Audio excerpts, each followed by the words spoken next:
Hi, Dr. Leo, are you there?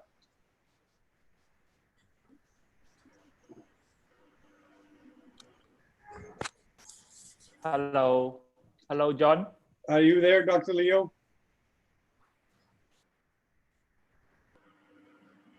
Are you there? Dr. Leo? Yes, John, can you hear me? Yeah, you there? Hello, hello. Hello. Yeah, I can hear you. Yes, yes, yes. How are you, John? Yes, I can't. Okay, yes. I can't see your screen here. Let me get off my screen here.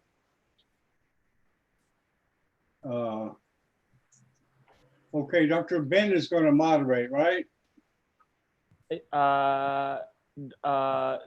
Yes, Dr. Bin. Yes, Prof Binzu. Okay, can you moderate? Can I introduce you to introduce? I want to switch. I want to change. I want to have everyone involved. Can you lead the conference? Can, Prof. Huh? Can. You can? Yes, yes, no problem. Okay, I'm going to introduce you, okay? Yeah. Sure. And then you introduce Dr. Ben. Yes, okay? Sure. Can. Okay? Yes. Okay. Yes, sure. Or you think I should just introduce Dr. Ben? Yeah, either way we'll do, Prof. I'm sorry? Yeah, either way. Can, Prof. Either way? Okay, good. Hello? Yeah, I can hear you. Yes.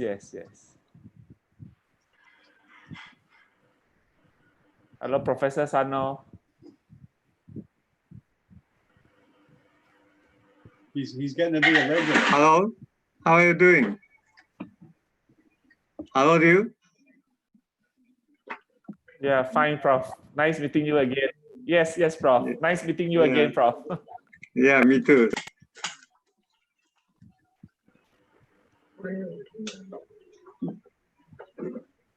Okay. Hello, Dr. Liu, Dr. Vinay. Hello, Prof. Nice meeting you again. Yeah, greetings from Nepal. Yeah. Dr. Leo, are you in Japan? Are you in Japan, Dr. Leo? No, Prof. I'm in Malaysia. Oh, Are you wow. in Malaysia? Well, that's good. We Yes. have all the people introducing from all over the place, you know, it's good we have a wide audience because the ACNS is big. True.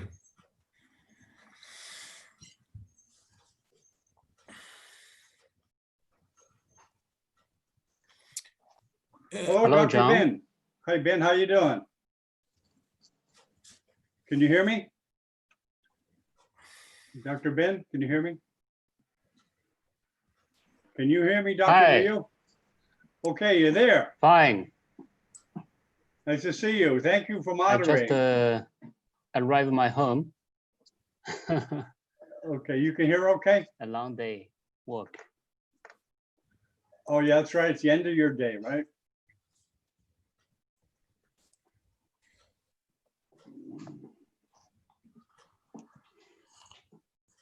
Dr. Liu, are you a resident or attending?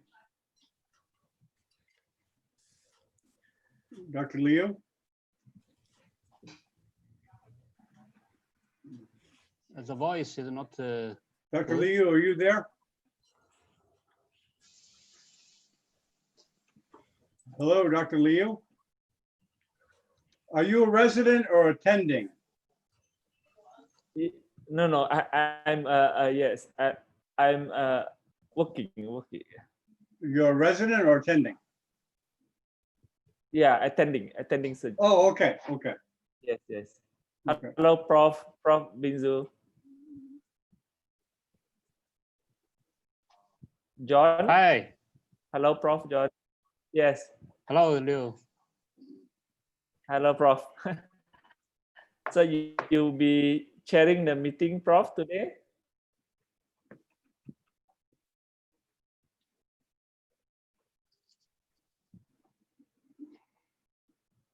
Hello. Hello, John. Yes. Somehow.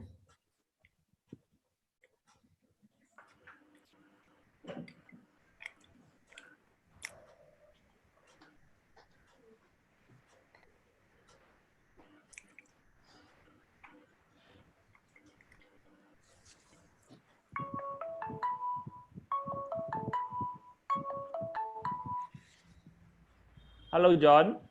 Yes. Ajay is in. Can you put him as panel? Okay.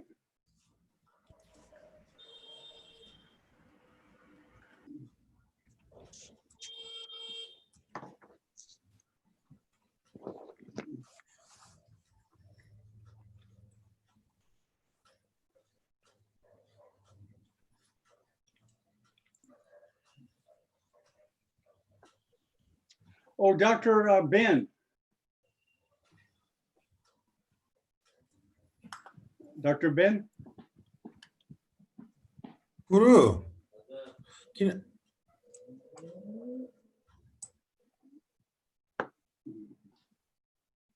Hi, John.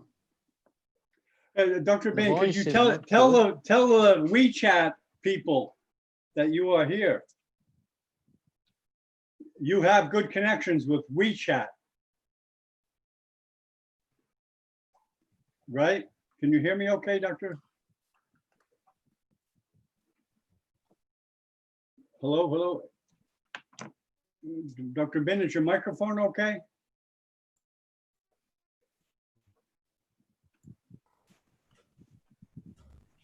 Yes, John. I already arranged the WeChat broadcast at the same time. Yeah. Don't worry. Well, I'd like to learn that.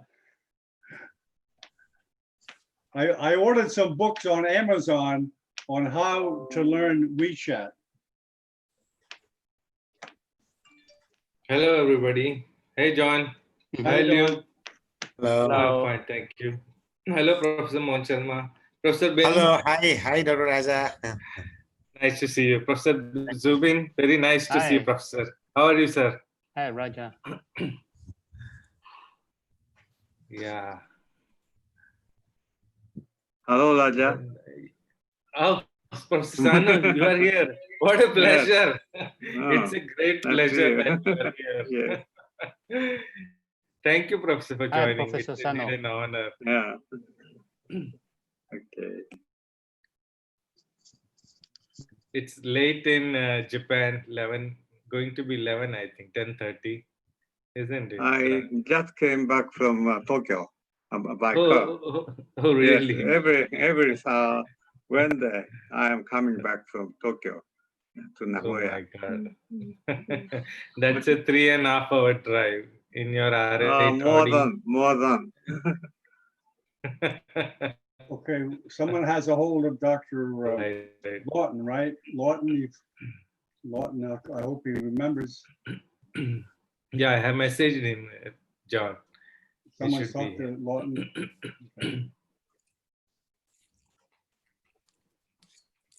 I'll again message him.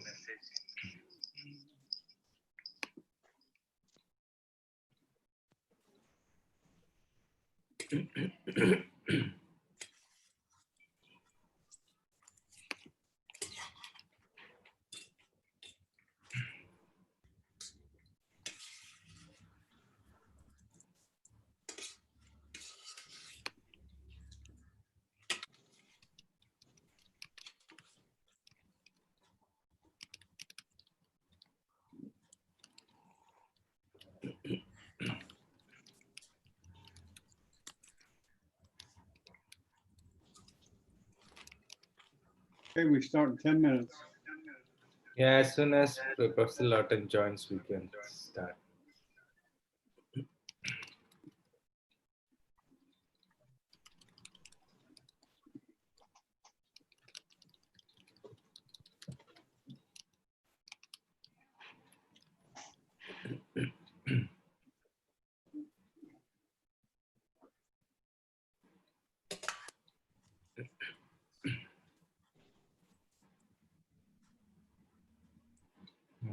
He joins soon.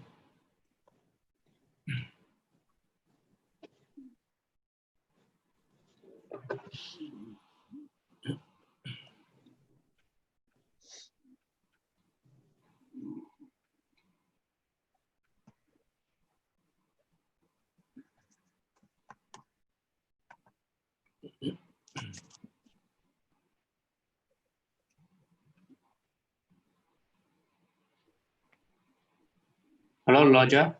Yeah, hi, Liu. Hello. Hi. Hello, Roger.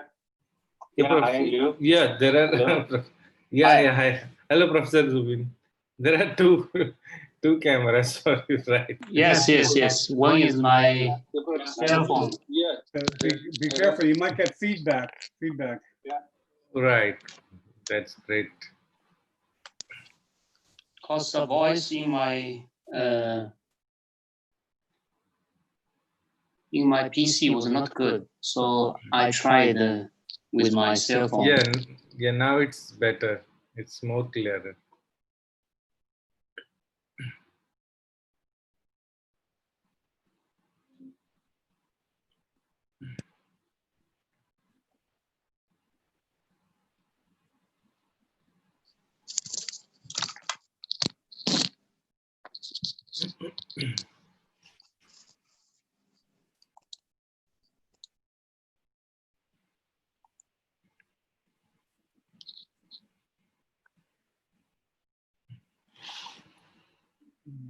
We're all looking for Professor Lawton to join. Yeah, can you check with Dr. Lawton? I don't see him so far. Yeah, I had sent a message yesterday also, Okay. and today also right now.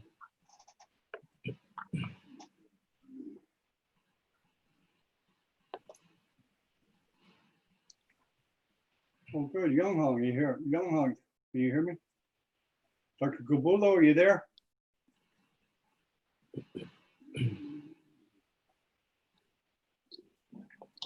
Oh, man.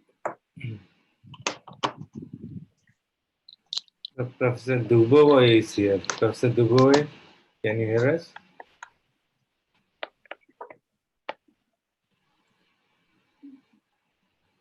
Maybe Dr. Lawton comes at the last minute. Yeah. I think Busy so. guy.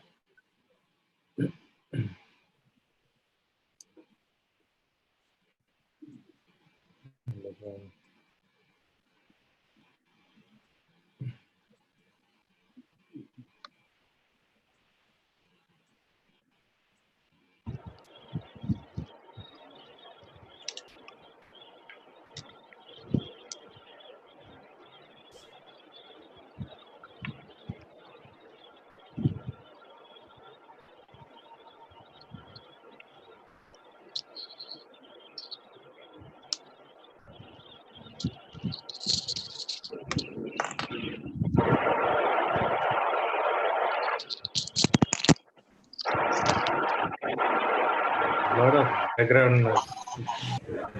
There is a lot of background noise today, John. Yeah, I don't know what that, hold on, let me see where that's coming from. Where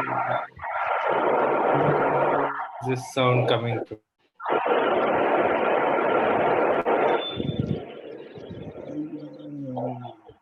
Mohan, okay, Mohan. Online classroom. Okay. Geetam. The only mic that's open is yours, Roger. Okay, hold on. The online No, classroom. there is one on No, there we go. on- There we go. online. Yeah, we got that. There was that person. Yeah, we got that. Yeah. Thanks, John. Thank you very much. Yeah.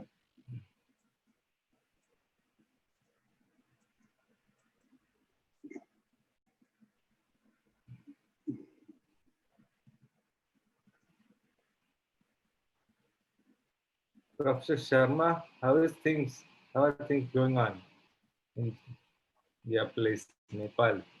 Everything is getting back to normal? I think we have flattened the curve. Good news. Well, that's really fantastic news. God willing, but there's always a possibility of having resurgence of cases. So far, we have a lot of cases in and out, but luckily we've been able to handle it. But you never know. That's true. How Hey, about yourself? 5 minutes, 5 minutes. Doctor, okay. Have you talked to Dr. Lawton, Roger? Professor Lawton, are you there? Hello, Professor Lawton.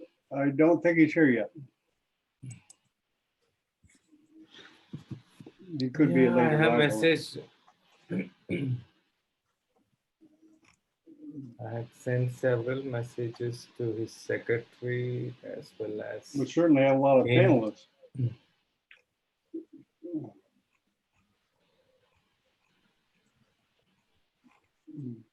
Yeah, PI.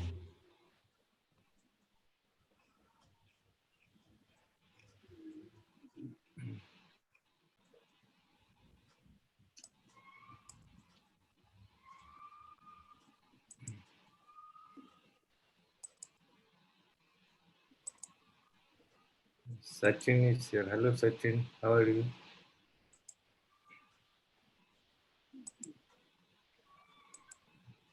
Yes, sir. I'm fine. I'm fine, sir. Nice to see you. Nice to see you, Yeah. Sachin. Yeah.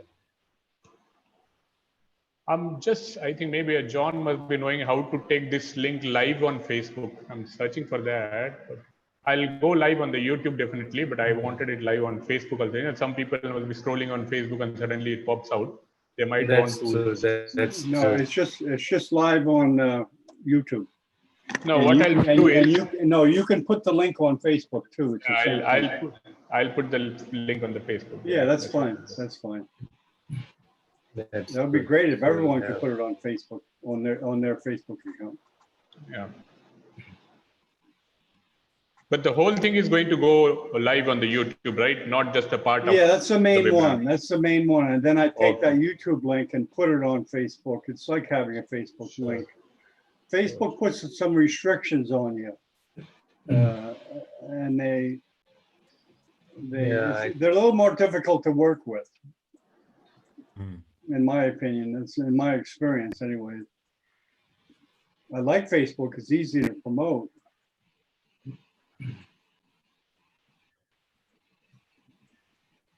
Okay. Still no Yeah, Dr. yeah. Lawton. You've seen the message. Leo, still no Dr. Lawton. We gotta have him for the party. Yes, yes, yes, very true.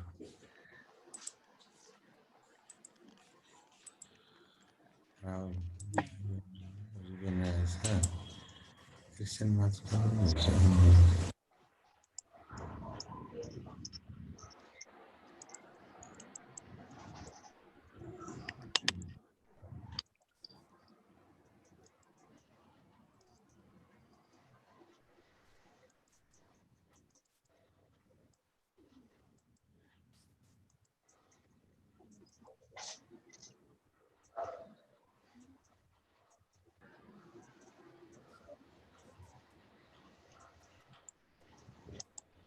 Hi, John. Good to see you.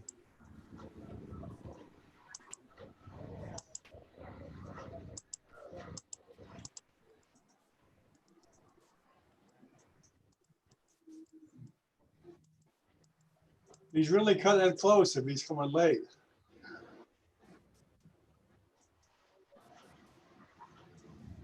Hello, We got a Prof. full- Xiao. Full panel. Hello, Wen, how you doing? Good to see you. I'm glad you could make it. Thank you. Thanks for letting me in, I would say. Hello, John. There has been a bad news actually. Professor Michael Lawton has agreed to be with us in 1 hour because there is some scheduled time of difference. So he will be back with us in an hour. That's what he said. Oh, he can't come for an hour? Yeah, because his computer is at the office. He could join us right now, but his laptop is left at the office. So he said Okay. he'll be back with us in an hour. May I please Okay, that's request- okay with me. Everyone okay with that? It should be. 1 hour, right? 1 hour? Yeah, 1 hour. Okay, I'll just leave the room open, and people can hang out and do what they want, okay? Thank you. Yeah. Professor Zubin, can you hear us, Professor? We're gonna have a full house waiting. Yeah. It's full now, it's full now. Yeah, it is full now. Maybe we can just make a PPT and share it on the screen. We'll be back in an hour. Yeah. Yeah, I think. Yeah, that would be better, I think. I think we can. Yeah, we can log in and. Yeah, I'm really sorry, guys, for this goof up. Okay, you may announce it on your Facebook. I'm gonna put it on mine now. Yeah. So to all the attendees, I'm really sorry. There has been some time lag from my part because I did not, because agreed time was 7. No, what happened with the time? What happened? The time was 7:30 and 8 a.m. MST. So Yeah, you changed it this week. Yeah, surprise. Yeah. Okay, Yeah, so this he was didn't. No, Okay. that was according to that schedule of Professor Lawton, because he was not available on many days, and finally it was actually the talk was scheduled for last month, but finally after 2 postponements we had it today. So I just called him up and he said that he's left his laptop, and this time is actually 8 a.m. Now it is 7 a.m. there back in Phoenix. Okay, so 1 hour then. Okay. Okay, Yeah, we can live with that. Okay, everybody, you heard that. 1 hour from now, if you want to come back, we'll still be here and use the same link. Okay. Okay. Right. We'll just leave the room open. We'll just leave the room open. My sincere apologies to everybody out there. We shall be live in an hour with Professor Lawton. Oh, so you screwed up, Raja. Yeah. After saying obey the rules and everything, you're the one that broke the rule.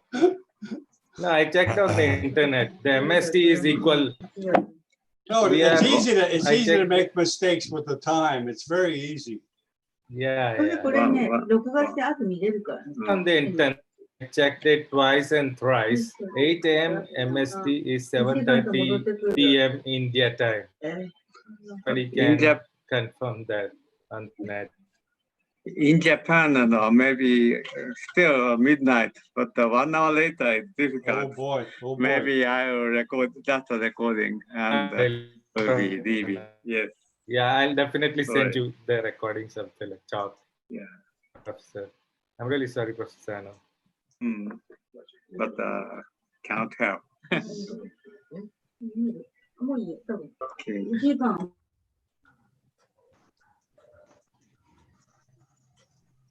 Are you there?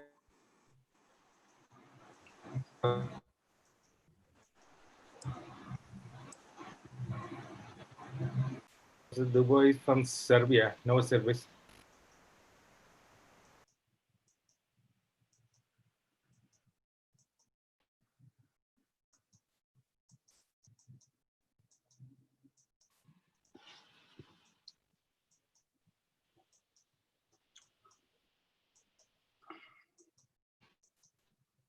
Yeah, we have some new arrivals here. We'll just explain. Full house.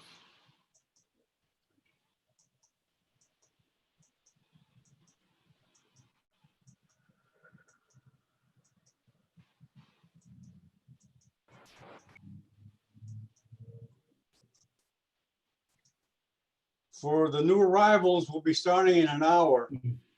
Sorry about that. Yeah. Yeah, for all the late attendees, I would like to inform that Professor Lawton will be back with us in an hour. Please bear with us. My sincere apologies to all of you.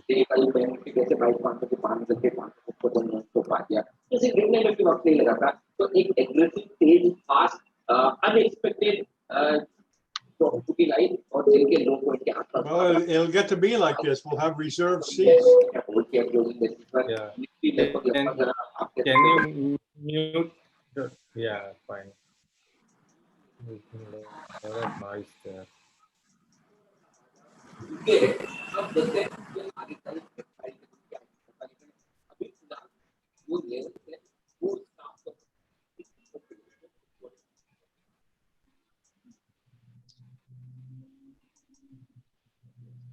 Okay, for the new arrivals, we'll be starting in 1 hour.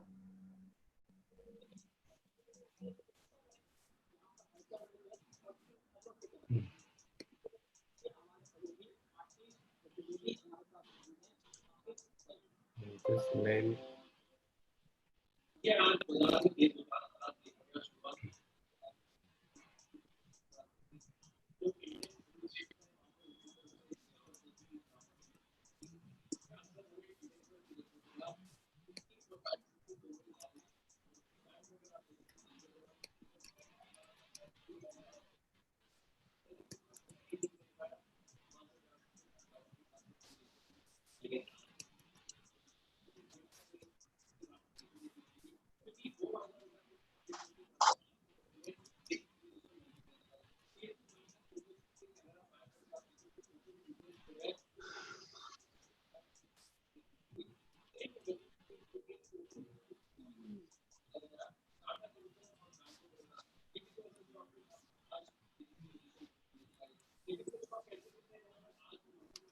Yes, there is that Rupesh, we started in 1 hour. There is a delay.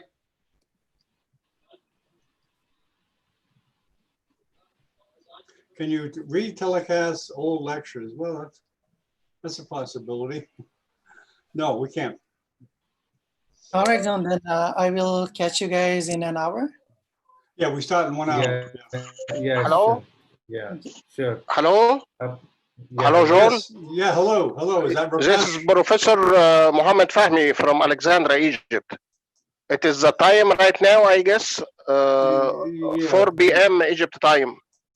Yeah, Right? 1 hour from now. 1 hour from now. We are Right. we are live 1 Okay, hour thanks. from now. So I will be back after 1 hour. Okay. Thanks. Well, it might be full, Right. so you better stay because we're only allowed 100 panelists. Otherwise, you can watch it on Okay, neuroscience. okay, I will be online. Okay, I will whatever- try only to shift to the tablet. This is my smartphone, so I will okay. try to I will be online. No problem. Okay, okay. You can I just guess stay a lot in. of number today panelists. It is 100 or more. Yeah, only Yeah, allow 100 almost. in the panel. Almost. That's a person that can interact. However, you can watch it on neurosurgical TV if you don't interact. Do you know what I'm saying? But if you want to Yeah, interact, yeah. if you want to Okay, interact, you gotta, I guess you will find today a quite number from Egypt, especially from Alexandria. okay, Okay, bye now. okay. I'll see you in a while. Yeah, only allow 100 in the panel. Almost. That's a person that can interact. However, you can watch it on neurosurgical TV if you don't interact. You know what I'm saying? But if you want to Okay, I guess you will find today a quite number from Egypt, especially from Alexandria. Okay, bye now. Okay, I'll see you in a while. Yeah, only allow 100 in the panel. That's a person that can interact.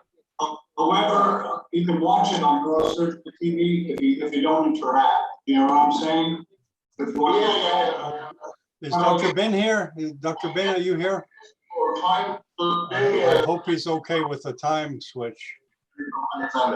Maybe him. Oh, there he is. There he is. Here he's coming in. That's a person that can interact. However, you can watch it on neurosurgical TV if you don't interact. You know what I'm saying? Is Dr. Ben here? Dr. Ben, are you here? I hope he's okay with the time switch. Maybe him. Oh, there he is. There he is.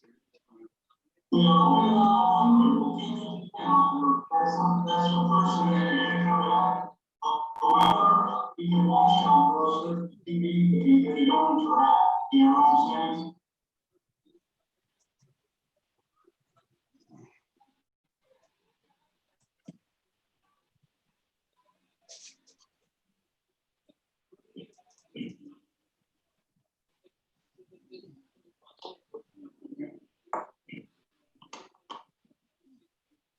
I just came back from Tokyo. By every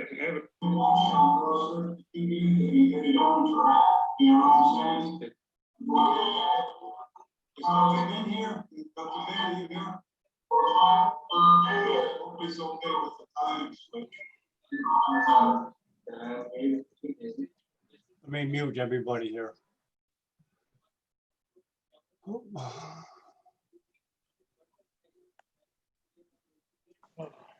Dr. Ben, did you hear the message? Yeah, I know. Okay, I'm sorry. But maybe I can have a presentation. Well, in That this would be hour. excellent. I suppose we could do that if you want. You want to do that, Dr. Ben? Yeah, please. Yeah. Please. Okay. Yeah, okay. Why don't we just start with that? Okay. Yeah. Leo, I'm Thank ready you. to start. Okay. We'll start with Dr. Leo. You can just give a presentation, okay? Yeah, Professor, it would be a great gesture if you just cover us for an hour. I humbly request Well, I'm you going to do it for please. neurosurgical TV. It won't be part of ACLS. We'll just edit it out. Okay. Right. Okay. So and we'll just do the So can you see separate the? ACLS. Yeah, with, we can. Yeah, we yeah, can we can separate see out. that, Professor. Okay, let's start. 10, 9, 8, 7, 6, 5, 4, 3, 2, 1. Please. Good Professor. morning from Miami. It's Dr. John Bennett for Neurosurgical TV. We have an additional webinar thanks to the goodness of Ben Zhu from China. We had a little delay, so we'll let Ben take over. Go ahead, Ben. Okay, thank you, John. So my topic is a comparison of endovascular and microsurgical management of brain aneurysms, tips and pros.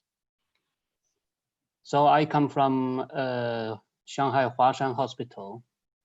So a very huge neurosurgical department. Last year, we have more than 18,000 operation. Now we have 800 beds, 40 operation rooms. And I'm a hybrid neurosurgeon. I'm both doing the open surgery and the endovascular treatment. So in my opinion, the endovascular treatment should be done by neurosurgeons because we know the anatomy, we see the aneurysms directly in the operation, and sometimes there's some plaques, calcification, or total sacs, or perforators surrounding the or at the dome of the aneurysm sac. So we can treat the aneurysm not only from the inner cavity of the aneurysm, but also from outside of it. And we can do a lot of things immediately after disaster comes. We can clip or make bypass or to decompression of the hematoma or to the drainage of the hematoma. So hybrid methods means sometimes we use both endovascular treatment combined with open surgery. So we can give the patients best treatment. So we can use instruments for the interventional treatment. We can use a guide catheter, including normal guide catheter or balloon like Mercy catheter, and the macro catheter and the guide wires, coils, normal coils, hydro coils, or fiber coils, stents, including metal cover rate. The metal cover rate have different. We have 3 types of different stents. Normal one, normally the metal cover rate is 8 to 10%. Middle from 18 to 26%, or flow diverter normally from 82 to 28 to 35%. And we also can use a balloon. We have undetachable balloon, hyperglide, hyperform, or scepter XC balloon. We also have some detachable balloon. So this is a traditional clipping for this kind of giant aneurysm is quite difficult. You can see this is a very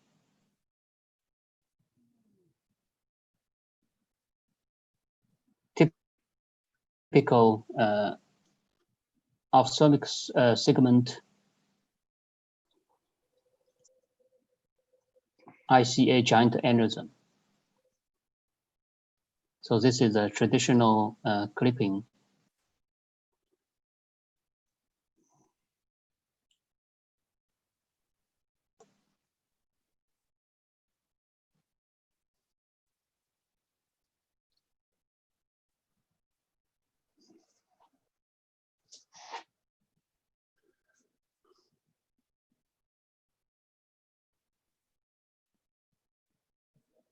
Distal temporal occlusion.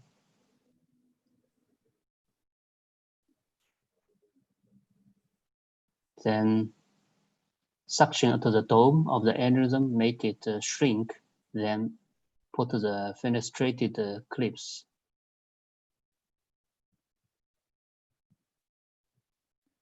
To shape the neck of the aneurysm.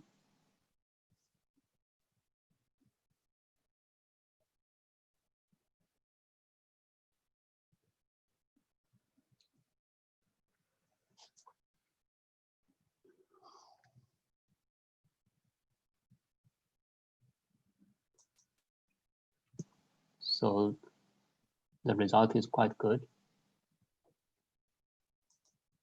For the small MCA aneurysm, clipping is still the best choice. It's quite safe and easy. Sometimes we use we can shaping, clipping, and wrapping the aneurysm of MCA.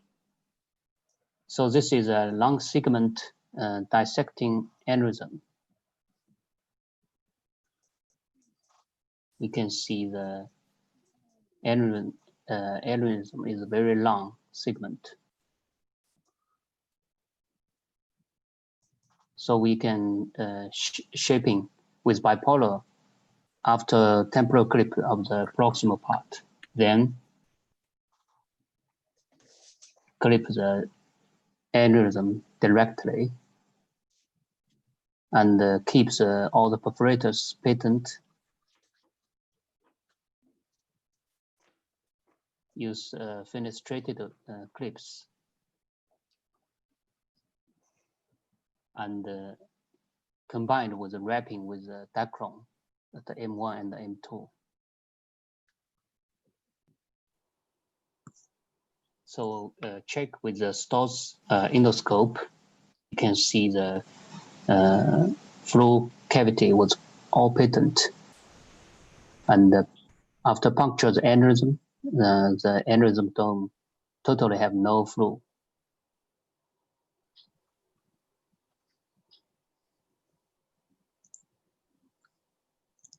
So sometimes we also can use distal bypass combined aneurysm clip coiling, because sometimes there's no space to spare the ALS artery.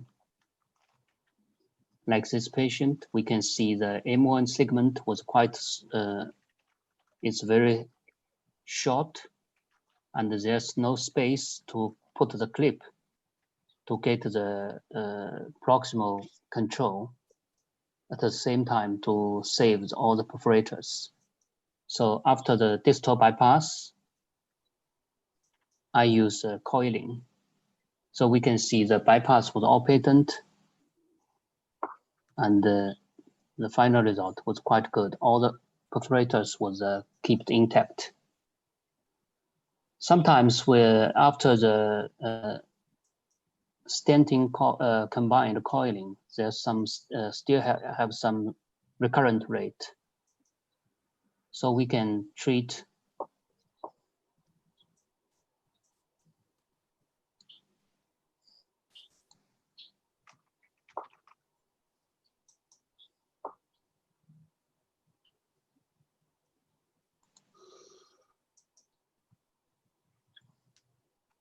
so we can see it's apparently it's recurrent. So the aneurysm dome still keep enlarged. So we have to treat it with clipping. But there's so many coils in the cavity, so we have to remove it.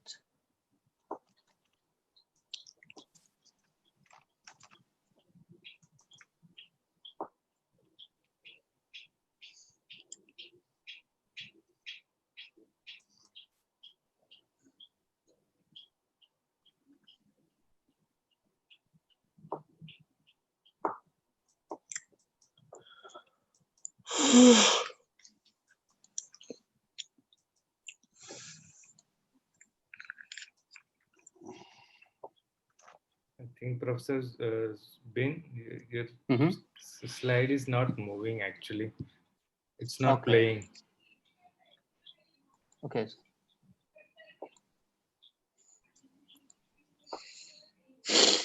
So thank you. We have different techniques of stent assisted coils implantation. So this is through the mesh of the stent, like this, and this is a gelling technique. Sometimes, especially in the bifurcation of the basilar tip, we can use ice cream technique like this. And half deploying of the stent for treat the very flat aneurysms. Sometimes in very flat blood blister-like aneurysm, we can use this half deployment of the stent, combine the coils, and make the like a patch to cover the lesion segment. So it's a very effective one. We also use kink of the stent to support the coils, or sometimes we can use through some PCAM to make the transverse deployment of the stent to support the coils in the basilar tip aneurysm. And sometimes we also can use Y-shape aneurysm stents to make the this is like flu shade. This is also two parallel stent side by side. It's also a Y-shape stent. Sometimes we also can use double layered stents through the cavity of the first one to put the double layered stents to make the metal cover rate even more high. So we can make the basal cavity beta. Sometimes we also can use side by side, like in the basal trunk giant aneurysms like this. So this is all interventional treatment for the basal trunk aneurysms. It's almost impossible to treat directly with a clipping technique because there's so many perforators. And sometimes, especially in the giant ACAM aneurysms, we can also use X-shape stenting plus coils. And sometimes we also can use a double catheter technique.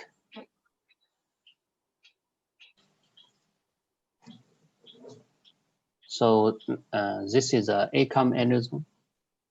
It's a emergency case. We can see the shape of the dome was irregular, and we use stent combined coils, and the result is quite good.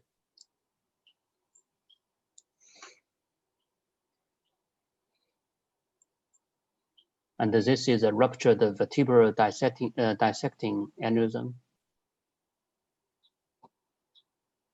You can see this is for open surgery, it's almost untreatable. So with the help of the stent combined with coils, we can treat it perfectly. And the basilar tip aneurysm, also stent combined coils. So this is a PCA P1 segment, very wide neck aneurysm. We can see the result is perfect. And sometimes for the very small microaneurysm, for this, for example, this is a ICA aneurysm. It's very small. We can see the use stent combined coil, just one coil. It's seared perfectly. And this is a P1, P2 aneurysm. it's also very difficult to treat directly clipping. But we can use a stent combined coil to get the perfect result. This is also a vertebral dissecting aneurysm. We can see the double lumen sign. So this is a dissecting aneurysm. So we can see it's also the proximal part of the pica was originate from the dissecting segment. So for the direct clipping, it's very dangerous and difficult. So after this is the final result, we can see it's use a stent combined coil to treat it perfectly. And multiple aneurysm. This is a twin aneurysm of the ICA ophthalmical segment. And this is a Bristol-like aneurysm. Still the stent combined coils. So this one is the follow-up result. It's totally cured.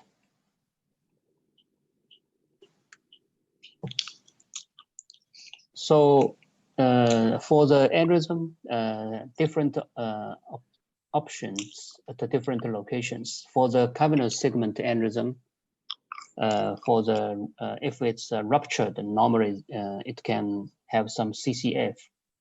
So this kind of CCF or segment or cavernous segment aneurysms, we can use a cover stent or detachable balloon or coils. Sometimes coils combined onyx. For the unruptured one, for if it's asymptomatic, we can just follow up. If it's symptomatic big or giant ones, we can use covered stent or fluid diverter or coils combined stents. Sometimes we also can use bypass combined proximal occlusion of ICA with coils or clips, like this one.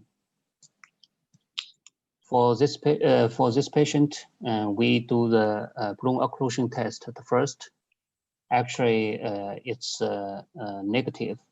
So the patient have no symptoms. We can see the very good collateral from ACOM from the contralateral side, and there's no delay in the in this side ICA distal part. So we just occlude the ICA directly. So the patient have no symptoms. For paraclinoid aneurysms, if it's a Bristol-like aneurysm, if it's a ruptured one, we use stent combined coils, or still, but for this treatment, still have high re-ruptured rate. So open surgery still is the better choice. For the unruptured one, we can use fluid diverter combined coils. For the multiple aneurysms, we can use fluid diverters combined coils. For small or middle size, we can use stent, Elvis stents. The metal cover rate is around 20% combined coils. For the big or giant aneurysms, we can use fluid diverters combined coils. The fluid diverters, normally the metal cover rate is around 30 to 35%. Or sometimes we can also use hybrid treatment. We can use balloon catheter proximal occlusion and the suction of the aneurysm combined distal clipping direct clip of the aneurysm. Sometimes we also use bypass combined the proximal occlusion of the ICA with the coils. And the stent should be cautioned in emergent stage, because after that we should give the patient some anti-platelet drugs, so the rebreathe rate is quite high. Balloon assisting technique is very useful in treating the intraoperative rupture cases. Sometimes in some segment of the ICA, the recurrent rate is a small, it's still high. Like this segment, just after 1 year, we can see it, the aneurysm recurrent. So we use the second time, we use stent combined coils. So after this treatment, the patient was totally cured. For the PCAM to ICA bifurcation, if it's a small or middle size, if it's a ruptured ones, we use coils, balloon or balloon combined coils in acute stage. If it's unruptured, we can use stents. For the big or giant ones, we can use flow diverters combined coils. Sometimes we also can use hybrid treatment, balloon catheter, proximal occlusion, and the suction combined the direct clipping of the aneurysm. Or sometimes we use a bypass combined proximal occlusion of ICA with coils. Like this patient, we can see it's an irregular shape PCAM aneurysm. So this is very easy to for the coiling. And this is also a PCAM aneurysm. You can see with the help of the stent, the PCAM, it's a fetal type of the PCAM. The PCAM was protected very well. The aneurysm was totally coiled. And this is another one, a very ugly shape aneurysm. For A1 to ACAM or to A2 segment aneurysm, we can use coils, combined stents. Sometimes we use X or Y shape stenting. Or sometimes we can use small size flow diverters. For the giant ACAM aneurysm, may need hybrid treatment. Like this patient, this is a very huge ACAM aneurysm. Actually, the real dome of the real aneurysm dome was even larger than this, because this is a partial thrombosed aneurysm. And you can see the, I draw this after when I tried to clip it directly, actually it's impossible. So when you dissect the neck of the aneurysm, actually it's ruptured both sides. So I use a fenestrated clip to separate the giant cavity into 3 parts. So then with coils to treat in the for the 3 parts. So this is the final result. You can see the 2 fenestrated clips combined the coils, and this is the final result. It's very stable because with the help of the 2 fenestrated clips, the coils is very stable. So this is after 1 year, the result is still very good. There's no recurrent. For MCA aneurysm, if it's a small size or regular shape, still we can use coils combined stent. but the clipping in this segment is still better than the coils. For big or giant M1, M2, or M2 superior trunk aneurysm with important perforators or partial thrombosed, or with some calcification, we can use some flow diverters. And this is a irregular shape, M1. We can see it's enlarged, and the dome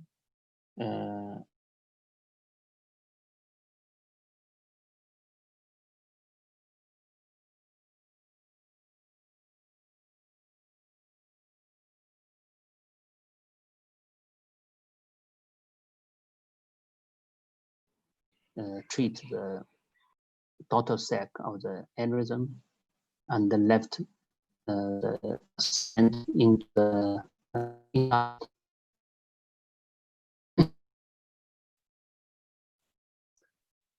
We're having some bandwidth problems here. Yeah, we could request. Just hang in there. It'll come through. Just be patient.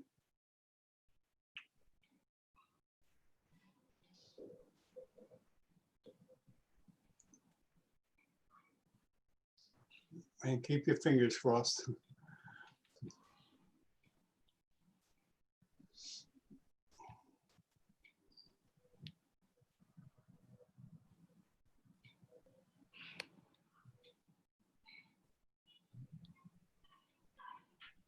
segment all can be treated by coils, coiling and stenting.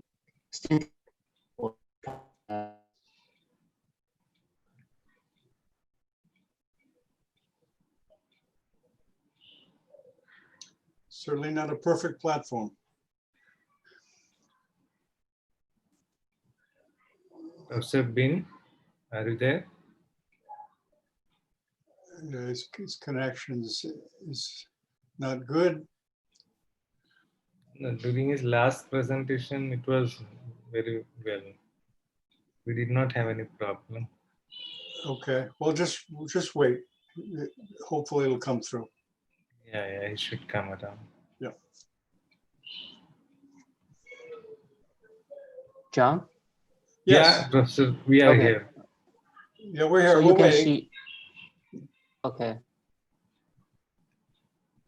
Go ahead, Dr. Ben. Okay. Yeah. Thanks. This is a very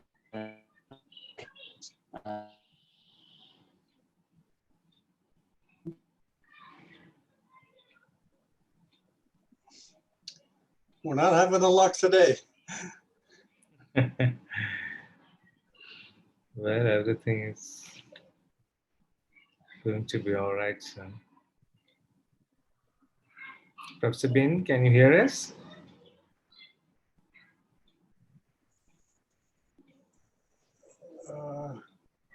Professor Bin?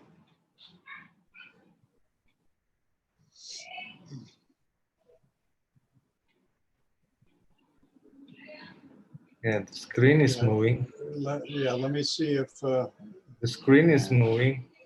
Yeah, his audio is on according to the panel.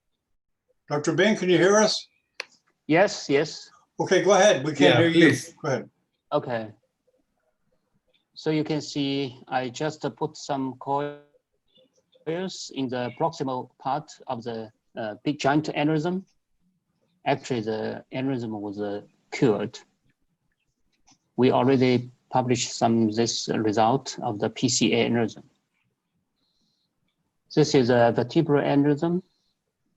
You can see it's this segment is quite at the abdomen part of the pons, so it's easy to treat with coils, but it's difficult to treat with direct clipping. This is also a basilar trunk aneurysm. We can see the ICA, PICA, PCA perfectly, and with the coils combined stents. the result is very good. So for this kind of aneurysm, the clipping is impossible. So now we have we get more and more use of the flow diverters. So flow diverters include pipeline or silk or thread, and this we also have subpass. In China, we have a tube bridge. It's come from Microport company. So this is a huge aneurysm at the ICA. After the flow diverter, you can see after 6 months, the aneurysm was gone. And this is a hemodynamic change after the flow diverters. So the pipeline, we still couldn't use in the distal part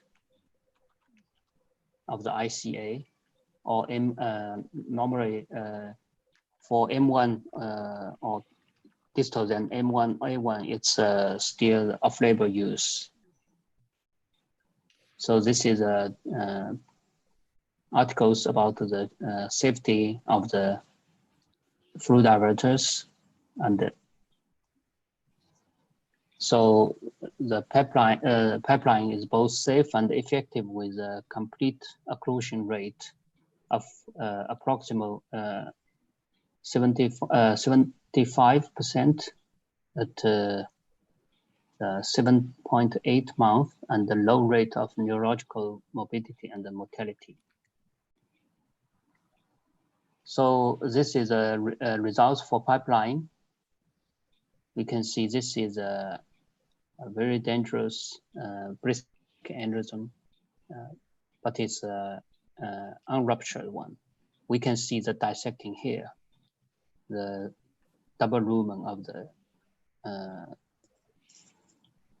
at the base of the aneurysm. So after the pipeline, we can see it's totally cured. And this is another case. It's also a very dangerous part. It's also like a Bristol-like aneurysm. So we treated with a flow diverter, and this is a 6 months, we can see it's totally cured. So this is also a very ugly shape, cavernous segment aneurysm. For this kind of aneurysm, actually, it's impossible to direct treatment, clipping. So we use pipeline combined some coils. So after 6 months, we can see the aneurysm was totally cured. So this is also cavernous segment aneurysm. Use some coils plus some pipeline. Coils just very small to help the thrombosis of the in the aneurysm cavity.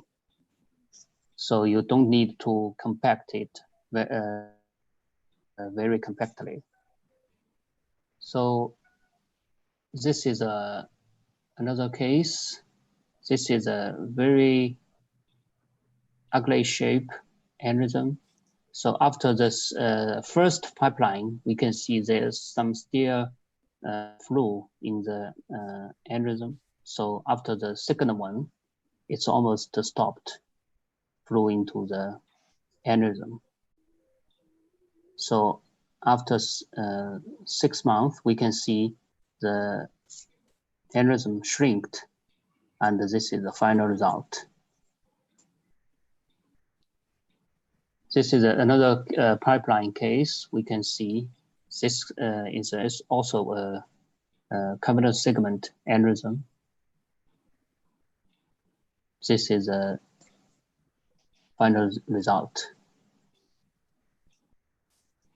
The vessel cavity was actually it's totally reshaped. So this is a experience of my former colleague, Donglei Songs. He used a lot of this kind of pipelines, and the result is quite good. DSA follow-up is also very good. But still some complications. One died. One patient was died. So the mortality is around 1%.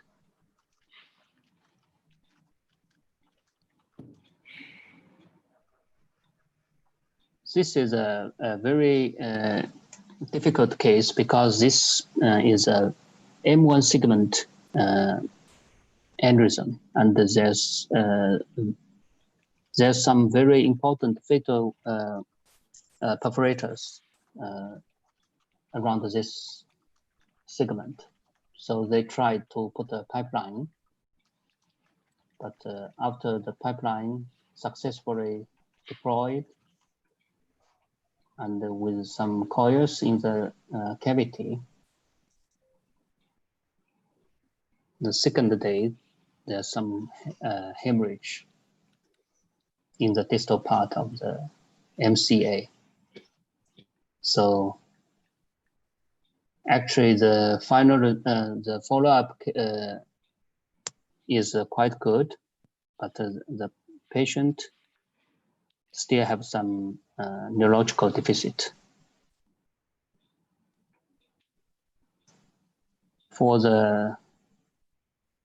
This is for the bypass for aneurysm. I think it's almost time for Professor Lawton. So this is our strategy for the ICA aneurysm. I already presented in some, so I just take a glance. So the balloon occlusion test is critical. Is very crucial to judge what kind of strategy we need and how much the blood flow replacement we should do. So for this patient, the balloon occlusion test was positive, and the blood flow replacement should cover MCA and combined ACA territory. So this patient, I use safinospan. So this is the final result. We can see the bypass covered the whole hemisphere.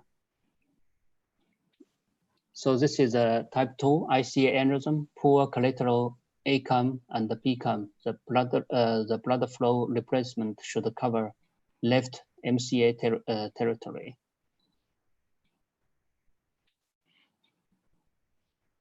Because this is a female patient, the STA was quite small, so we use radial artery. So this is a final result. We can see the whole MCA territory was replaced by the bypass. Type 3, this kind of patient, ACAM was quite good. PCAM was very small, but the patient is still have some symptoms after 30 minutes balloon occlusion test. So, but he is a boy, so the STA was pretty thick. So I do the double bypass of STA to MCA. So this is a loop technique. And after that double bypass, I do the progressively occlusion of ICA in 7 days. So this is the final result. You can see the double bypass was all patent, and then 7th day, totally occluded of the ICA.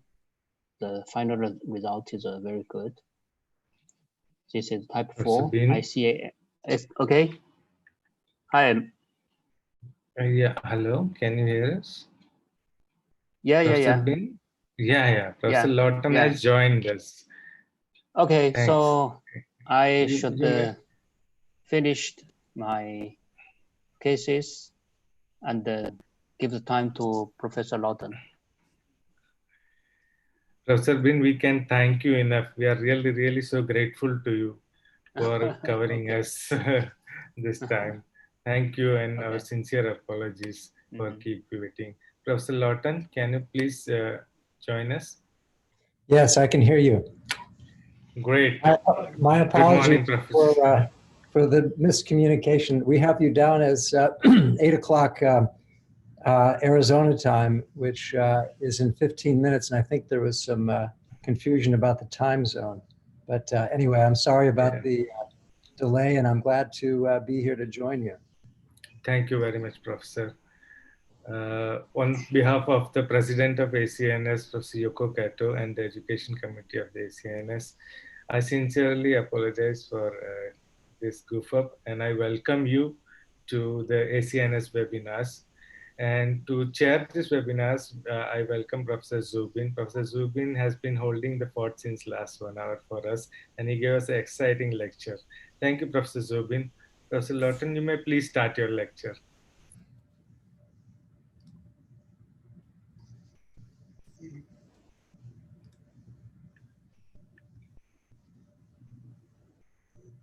All set, Dr. Lawton? Yeah. Oh, there you go. Okay, there you go. Okay.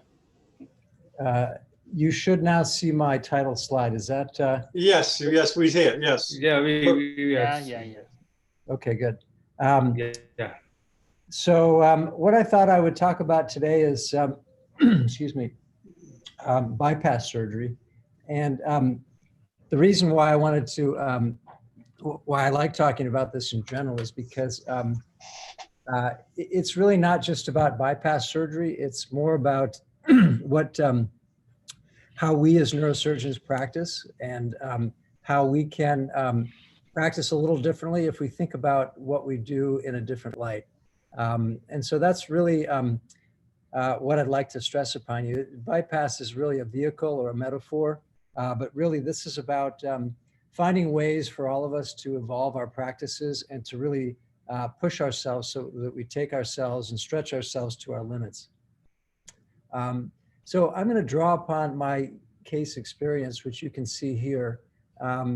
It's now 23 years worth of a lot of cases, primarily focused on vascular and skull-base tumors. These are the vascular cases. And, you know, I can feel pretty good about my accomplishments and my volume when I look at these numbers. But if you take a look carefully at this slide, what you see here is that the aneurysm curve is nicely, steadily climbing over time. But if you look to the right and break down the trends year by year, what you see is that we've actually reached a peak in the aneurysm volume, and we're on the decline. And that's a really kind of distressing insight for me, because you know, I think all of us work hard to develop our reputations and develop our technical skills so that we can become better surgeons. And in theory, if we're successful, then we should be getting more patients and our practices should be thriving. And what this curve tells us is that we can't really beat or fight these market forces that are out there. They're too overwhelming. And even if you do a lot of hard work and a lot of good surgery, there are forces on the endovascular side that are changing our practice dramatically. So when I saw this, you know, one of my reactions was to try to capture the things that I had learned about aneurysm surgery and put them down in a book. And that's one of the lessons I'd like to impress upon all of you, is that the pen is mightier than the scalpel. What you do in the operating room helps one patient at one time. But if you can take your experiences and put them together in teachable lessons and things that will help many others over time, it's a much mightier thing. So I've tried to do that with my writings. These are some of the books I've put together. And I really want to focus on a couple things. The first is that, the book on aneurysms was really a reaction to that curve. The sense that these cases were dwindling. And I wanted to get it all down on paper so that people in the next generation would understand or would learn what I learned. And I always felt that we could do a better job in breaking down our operations into these steps. I chose the metaphor of a dance because if you can take a complex thing like a dance and break it down into these ordered steps, then it would become understandable to everybody and all could do it. We put together some beautiful artwork with Ken Probst, my illustrator, and you can see the dance steps on the Sylvian fissure here and getting the dissection down to this middle cerebral artery aneurysm, really breaking down the different thoughts and ideas that go into safely exposing this aneurysm, getting proximal control, finding the different branches that come from it, and ultimately clipping.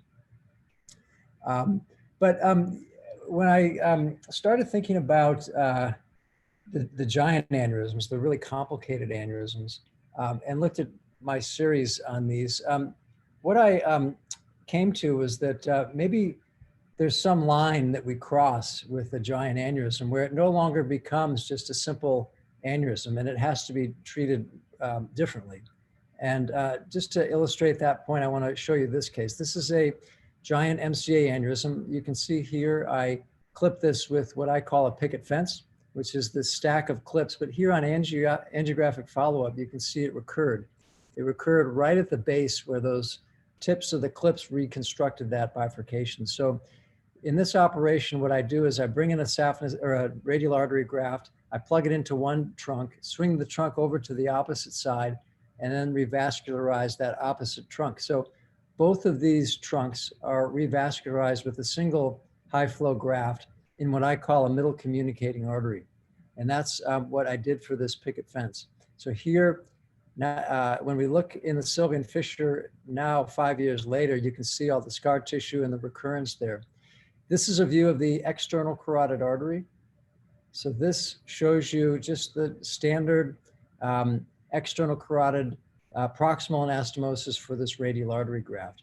Here we are back in the Sylvian fissure, and this is the temporal artery coming out of the aneurysm. So this is the temporal trunk, and I'm going to sew here the radial artery graft into, into that temporal artery. And it's just an enticide anastomosis. You can see 9-0 suture, good flow in this icy green video angiogram. But here's where it gets interesting. This is now a clip on the outflow from the aneurysm. I'm cutting the trunk off of the aneurysm, and you can see that I'm repurposing that dead end stump as a donor.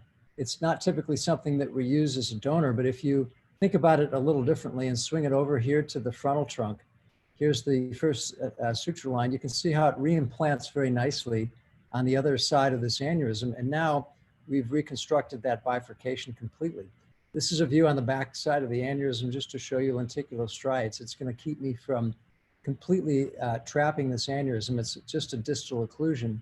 But now you see the radial artery graft. It vascularizes both of the MCA trunks, and we've created this nice middle cerebral circulation from the high flow graft. So what does that tell us? It's basically an example to say that when you get to giant aneurysms, they're a completely different entity. They're no longer just a simple small aneurysm that you can put a clip on, but there's something that requires a completely different strategy, and that strategy is bypass. This is my giant aneurysm series, 235 cases, if you look at the numbers of bypasses that I've done for those giant aneurysms, it's 44%. So nearly half of these are treated with a bypass. So that's why I think it's important. This is not just some esoteric topic within neurosurgery, but it's really, if you're climbing that mountain to get to the pinnacle of the hardest cases that we do, I think you really have to acquire the bypass skills. And that's why this is important, at least as I see it. So I put together this book, and one of a couple things I wanted to do, but I wanted to develop a taxonomy for bypasses. I wanted to develop a system of symbols that could allow us to take ideas and translate them into constructs. And I also wanted to push these intracranial to intracranial techniques. And the metaphor that I chose was architecture. I lived in San Francisco for 20 years. This is a view from one of my morning runs in Kirby Cove. And when you get down to the beach, you can look across the Golden Gate and see the skyline of San Francisco. And this bridge is a great metaphor because, you know, it's really meant to connect Marin County to the city. And if you look at some of the earlier designs of the bridge, they were these enormous trusses. They looked terrible. They were very unsightly. And the engineers decided that they wanted to instead make this a statement about their engineering abilities and a statement about aesthetics. And so they changed the design. At the time, this was the largest suspension bridge in the world. These towers are 750 feet tall, the tallest towers at the time. The span of that bridge is 1.7 miles across, and it's about 80,000 tons of steel that's suspended by those little cables, which you can barely see. And the point is, it's a very elegant construct. It looks, even to this day, it's over 75 years old. It looks very modern, it looks very bold, and looks very beautiful. If we look around the world and look at other architectural symbols, this is now the Freedom Tower in New York, which has become a symbol for American resilience after a terrorist attack. If you look in Spain, this is the Basilica La Familia in Barcelona, and it's Antoni Gaudí's masterpiece, which he used to change it up. He used these columns that were branched, that were like trees. He used the parabolic shapes rather than these circular shapes. And when you look up at the nave from below, it's just this beautiful site that you see here. If you look to Sydney, Australia, this is the Opera House, and you can see these concrete shells that are created and stacked and tipped upward. And it's built out on the water so that this opera house looks like a sailboat as it's heading off to sea. And one of my favorites is Frank Gehry, and this is his museum in Bilbao, Spain, showing the use of these really abstract shapes and forms and the use of titanium metals that look like the scales of a fish as this fish swims up the river. So the point is that each of these artists have chosen to make a statement with their work and not just build a structure or a shelter or a building. They've chosen to make a statement about art and about what they believe in. And that's really how I see bypass. You know, we have an opportunity to not just do the plumbing, but to make these statements about our profession, about our craft. It's a way to be creative, express personality, to express our passion for our work. And, you know, I think if you're going to embrace this way of practicing, it really demands a lot from all of us as surgeons because we have to be perfect. Let me talk about blueprints. This is a house, and obviously if you're gonna create a contemporary house or any house really, you go from a vision, some idea in your mind, you have to then translate it to a set of blueprints, and then you have to communicate through those blueprints to your construction crew how to actually put up that house. And here's an example of the completed house. And we didn't have that. We don't have that in bypass surgery. And so one of the things that I wanted to do was to create this language of symbols so that we can actually create blueprints. So this is what I put forth in the book. These are different symbols for the anastomoses. You can see here, this is an end-to-end anastomosis. A side-to-side is over here. These are various endosides, different ways of representing aneurysm occlusion, different ways over here of representing grafts and donor vessels. And over on the right, you can see the various wiring diagrams for the middle cerebral circulation, the anterior cerebral circulation, the basilar circulation, and the pica territory. And what you can then do is you can create these blueprints for the bypass that you have. So if you're trying to think of how you want to rebuild the circulation, these are the symbols you can use to sketch it out. Now, it's hard sometimes to actually do the drawings because you know, that requires a whole different set of tools. And so another thing I was interested in doing was to create a code, essentially taking over here on the right, you see this sequence of alphanumerics, basically these addresses for the different segments of artery.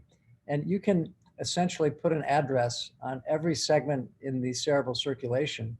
And when you use those addresses, you can then describe a very complicated bypass like this one with a code. Here's our code right here in the middle of your screen. It's this A1ACA using an SVG, a saphenous vein graft, to the middle cerebral artery. And this is a double reimplantation technique. So you see the plus symbol here and the two M2s as our recipients.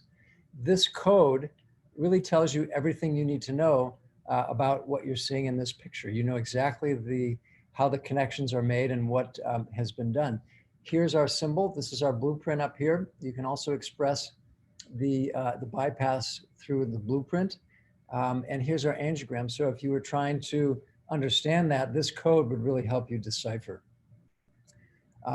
So that's the symbols and the codes. This is the taxonomy. I have broken these bypasses down into 7, starting with the traditional ECIC bypass as our first generation bypass. That's the STA-MCA bypass. That's your occipital artery to pica bypass. All of the simple ones that most of us do fairly routinely. The second class or second generation is the ECIC interpositional graft. And these came around in the late 60s with guys like Thor Sundt, who used the cervical carotid artery as a donor to increase the flow, but it did require longer grafts, tunneling the bypass, and some compromises in terms of patency.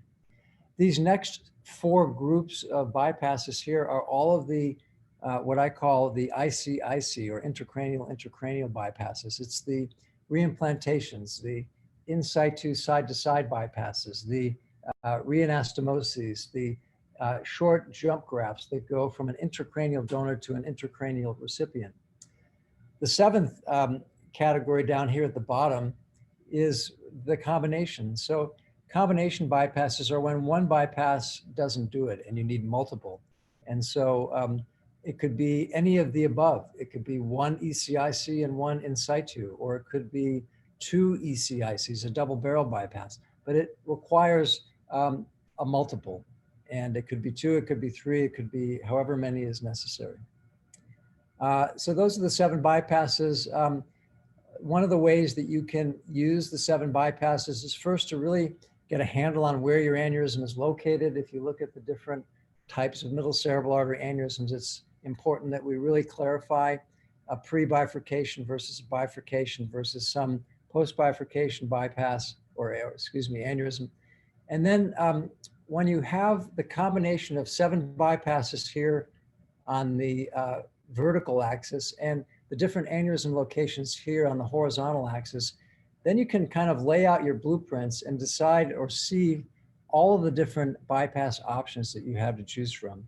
And that can really help your thinking and your selection. You can also walk yourself down an algorithm. You can walk yourself from the top here, some complex MCA aneurysm, ask yourself a series of anatomical questions and lead yourself to your selection for the bypass. So let me show you an example of that in action. This is a giant MCA aneurysm.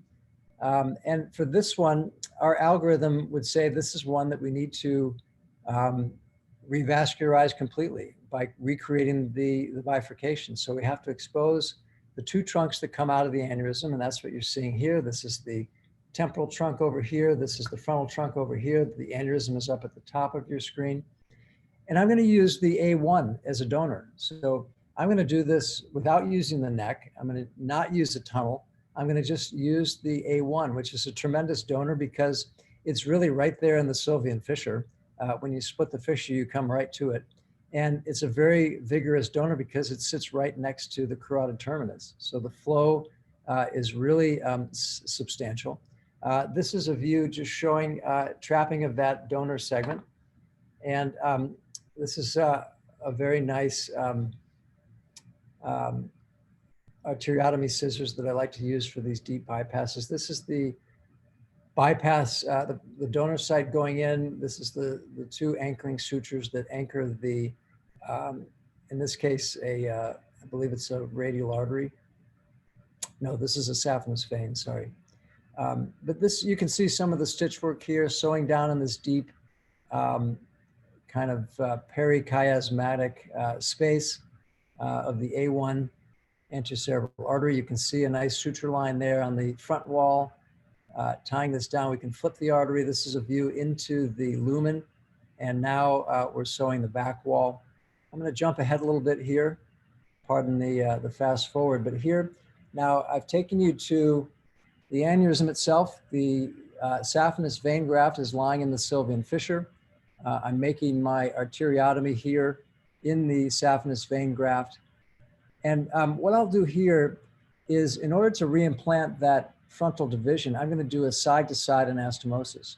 So this is two arteriotomies in the mid portions of each of these, the vein graft and the trunk. And we can bring them together with this 9-0 suture. And this will be a side-to-side reimplantation. And it's side-to-side because we need to keep the other end of this graft ready for the temporal division as our third anastomosis. So it's a combination bypass. This is now an in situ style side-to-side anastomosis. You can see I'm sewing interluminally.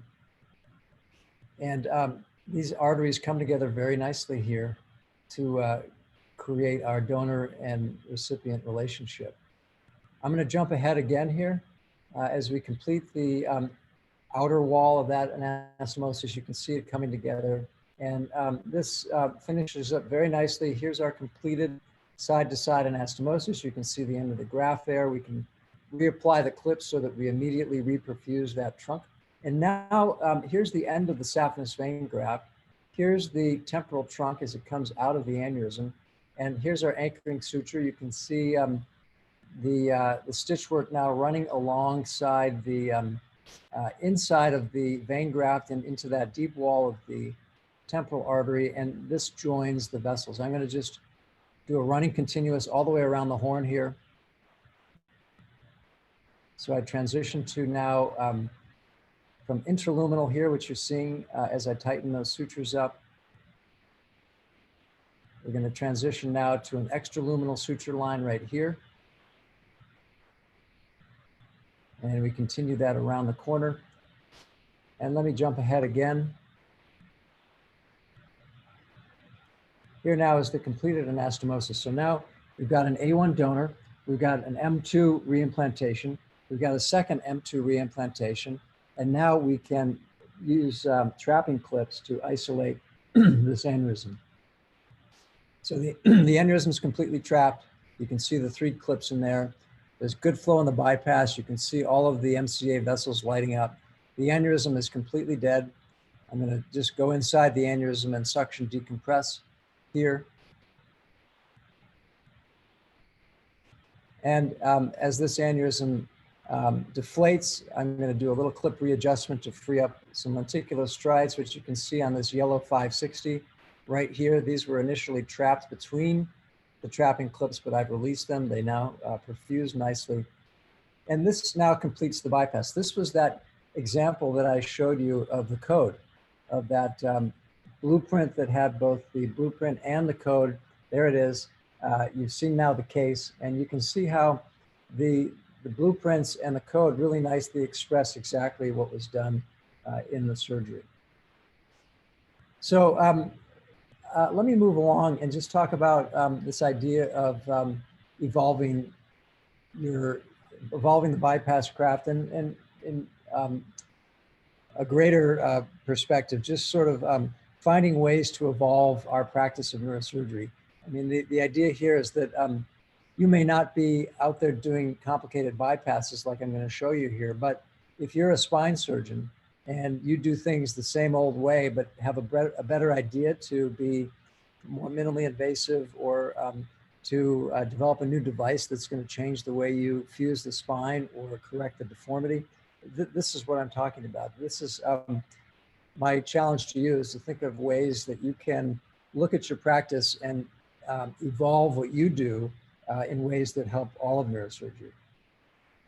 So let me talk about this. This is ICA bypass. When I wrote 7 bypasses, I really didn't pay any attention to ICA. You might have noticed that there wasn't a wiring diagram for the ICA territory. There weren't a lot of cases on ICA bypasses, but I got to thinking, if this 7 bypasses framework is valid, I should be able to apply it to the ICA territory. And so what this illustration shows you is the 7 different bypasses that I did subsequently that demonstrate all the different types of the 7 bypasses. I'll show you an example or two. This is a ICA bypass, and it was in an elderly lady that had pontine compression, symptomatic pontine compression. And so just through a simple retrosigmoid exposure, you can see ICA there sitting right alongside of the 7th and 8th nerve bundle, which you see here. This is the aneurysm there. Now we're looking down lower at the vertebral artery. This is the V4 segment. You can see the rootlets of 12 draped over the top. And now what you're seeing here is pica, which is the vessel at the top of your screen, and ICA, which is the one parallel right next to it. I was able to get those two to run side by side in parallel. So this here is going to be an ICA-pica bypass. So pica becomes our donor, ICA becomes our recipient, and our connection will be this side-to-side anastomosis. So here we go with the suturing, the handiwork. This is the anchoring stitch on one end. Here's the anchoring stitch on the opposite end. You see how I used a single clip on this end here to keep those arteries together. And now we get our intraluminal suture line going. This is the suturing that brings those inside layers together. It's a running continuous stitch, and we run it all the way to the other side. We tie it to the tail of that knot that's on the opposite side. And here's a view of the intraluminal suture line. As we round the corner here, we're now going to bring the outer walls over the top and together. So this is now an extraluminal suturing of the outer layers. And with that in place, you can see now pica can donate blood flow to ICA, which gives us now the freedom to go to the aneurysm and do our trapping and decompression. So there's the bypass down here.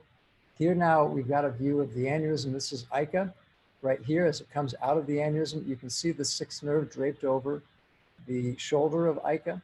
And I'm going to first do my distal trapping. So that closes the aneurysm distally. Now I'm looking medially. I'm almost at the midline here. I'm pushing the aneurysm down, and I'm looking for the basilar trunk, and here it is. And I'm right at the origin of ICA right here, and you're going to see that there's just enough room there right here to apply our proximal trapping clip. So there's our proximal trapping clip. The aneurysm is now completely isolated. You can see that it's soft. It no longer pulsates. And now we can go inside and we can do a CUSA thrombectomy. Here's our CUSA. These are nice because they break up the thrombus very quickly, and all of that mass effect that was symptomatically compressing her pons has now been relieved. Here's the overview. You can see the trapping of the aneurysm up here. You can see the bypass down here. And I'm going to show you next an indocyanine green video angiogram that will show you this retrograde filling up this way to our clips. so that ICA and all of the lateral cerebellum now fill from pica. And it's an ICA pica in reverse. And this lady did quite well and a good result. Here's another example of an ICA bypass that I'd never done before. This was a mycotic aneurysm. You can see it here. This was a lady with HIV/AIDS. She had a subarachnoid hemorrhage. The aneurysm is distally located here on the lateral pontine segment of ICA. If you look over to the right, here's the 3D reconstruction here. You can see there's no neck to this. It's pretty much circumferentially diseased and needs to be either excluded or resected. And this is the video just to show you what that pathology looks like. Our inflow artery is here, and I'm putting my temporary clip on that to isolate it. We've got a distal clip there. And so I can now transect the pathology and remove that aneurysm completely. If you look at where we are, I'm in the axilla of the 7th and 8th nerve. The 9th and 10th nerve are right here.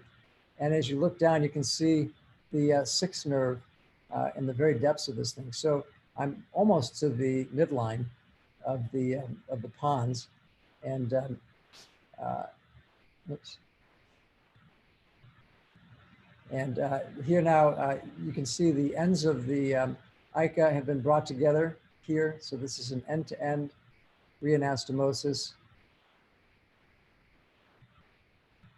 Very deep hole, working between the cranial nerves. These are the clips coming off. You can see the artery has been reconstructed nicely. This is just a little fibrillar unit to get the platelets to do their job. And now when we look at our indocyanine green, you can see the reconstructed ICA here, looping underneath the 7th and 8th nerve. Here's our postoperative angiogram. That reconstruction is somewhere right in here. And she did quite well with that. So that's the ICA territory. You can look at evolution in other territories. This was a paper from many years ago looking at 10 ACA bypasses. Most of them, 4 of them were these A3 to A3 bypasses. And since that paper was published, in these subsequent 4 years, I more than doubled the amount of cases, and you can see all the new different variations of the bypass that I did for that. And the in situ bypasses, they weren't just your traditional A3, which you see down here in the lower left. They were these unusual bypasses, A3 to callosal marginal to callosal marginal. Here's a double pica or pericallosal to pericallosal plus a callosal marginal to callosal marginal. And so a lot of different variations. These are just some pictures showing some of these different ways that you can do these anastomoses. The same is true with reimplantation. The ACAs run in parallel, so you can not only bring them together side to side, but you can also reimplant from left to right or from up to down. And so here are different examples of how arteries have been taken off aneurysms and swung over to the opposite side. These are some case examples just showing, you know, an aneurysm in the interhemispheric fissure that was transected and swung over to the opposite side in this reimplantation bypass over here. I also have shown you on that earlier video the usage of A1 as a donor site intracranially. This has become a very nice way to replace the cervical carotid artery for a high flow donor vessel. And I've already shown you that. The azygous bypass is yet another example in the interhemispheric fissure of using a short interposition graft and using an intracranial to intracranial jump graft to do this double reimplantation technique. So when we stand back and look, in the upper left, these are the 10 cases in that earlier publication, and you can see the different blueprints for all of those. These are the subsequent cases and the blueprints for those, and tremendous variation. I think really sky's the limit. It's just a matter of one's own creativity and one's own willingness to try a different bypass. Now, I want to talk a little bit about this concept of fourth generation bypass, because again, if we talk about evolution and talk about how we can think about our work a little differently and move it forward, fourth generation bypass would be an entirely different type of bypasses. I presented to you earlier the first, second, and third generation bypasses. Some would say that fourth generation bypass is really just flow diversion. That's why I put this picture here. But if you think about that early video that I showed you, this case here, and if you think about that reimplantation of the frontal division onto the saphenous vein graft, you can ask yourself, was that really a reimplantation? Because it was really more of a side-to-side in situ bypass, because we did an intraluminal suture line. We brought these vessels together side to side. So it really calls into question what this really was. And if you look at the other bypass, that was an end to side reimplantation, but I sewed it from the inside.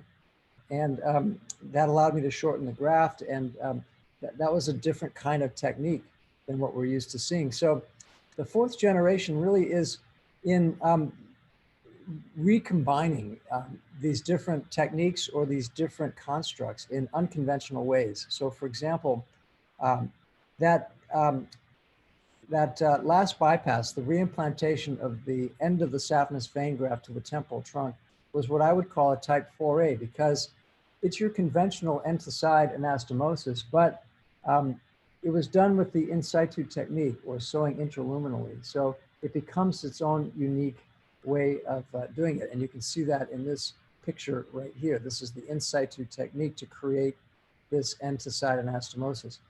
The type 4B is really doing things differently. So that's an example of using this side to side technique for reimplantations.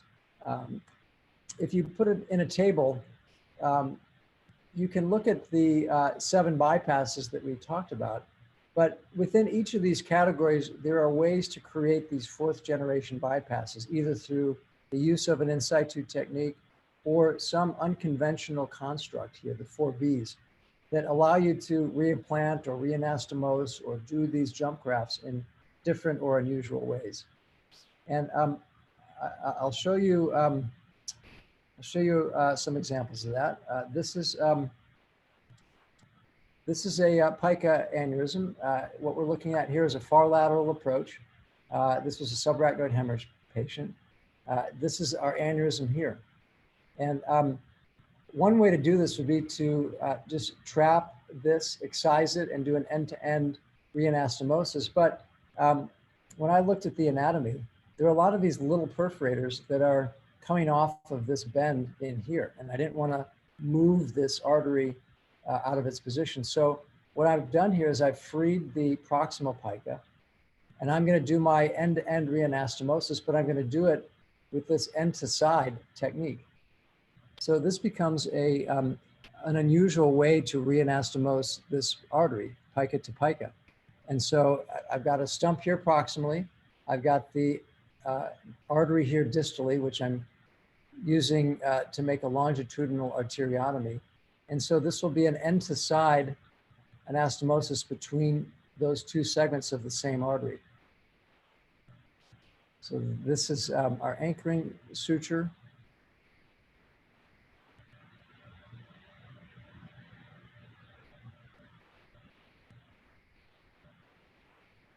You can see how that nicely brings these vessels together. And I think, let me jump ahead here. This will just take you through some of the stitch work here, running the suture lines. But at the end of the day, what you see here is now the proximal pica here has been reimplanted on the distal pica territory. And when we do our indocyanine green, you can see this reanastomosis of the artery, but you'll also see how this artery here stays in situ. I can leave this part here where all these perforators are coming off of the P3 segment and going to the medulla, and I can leave them and protect them. So this technique is a way to protect those perforators and do things a little differently. Now, let me show you some examples of, again, these type 4 bypasses. And in this case, I'm going to do a double barrel bypass for this very dolichoectatic MCA aneurysm. And what makes this a type 4 bypass is that, you know, if I just did a double barrel STA-MCA bypass, that would be something that I think we're all familiar with. And you can see it here. But what I'll do next is I'll use these ends of the middle cerebral trunks and I'll bring them together. So once I've trapped the aneurysm, I can cut them both free and I can create this middle communicating artery. And that middle communicating artery allows the bypasses to then distribute their flow throughout the middle cerebral territory, depending on the demand. If you look at these tissues here, the trunks coming out of this aneurysm are enormous. And the STAs are pretty diminutive. I mean, they're pretty standard in size, but relative to how large these recipients are, you can see the mismatch. Here's one, here's the other over here. They've both been revascularized, but this next step is going to be to create this middle communicating connection. So first I have to trap the aneurysm. Now that the aneurysm is trapped, I can cut free the temporal trunk, I can cut free this frontal trunk, and now I have 2 stumps that I can join together. You can see these enormous M2 segments. This is going to be a type 4A technique because you can see here, this is an end-to-end anastomosis, but I'm sewing it intraluminally.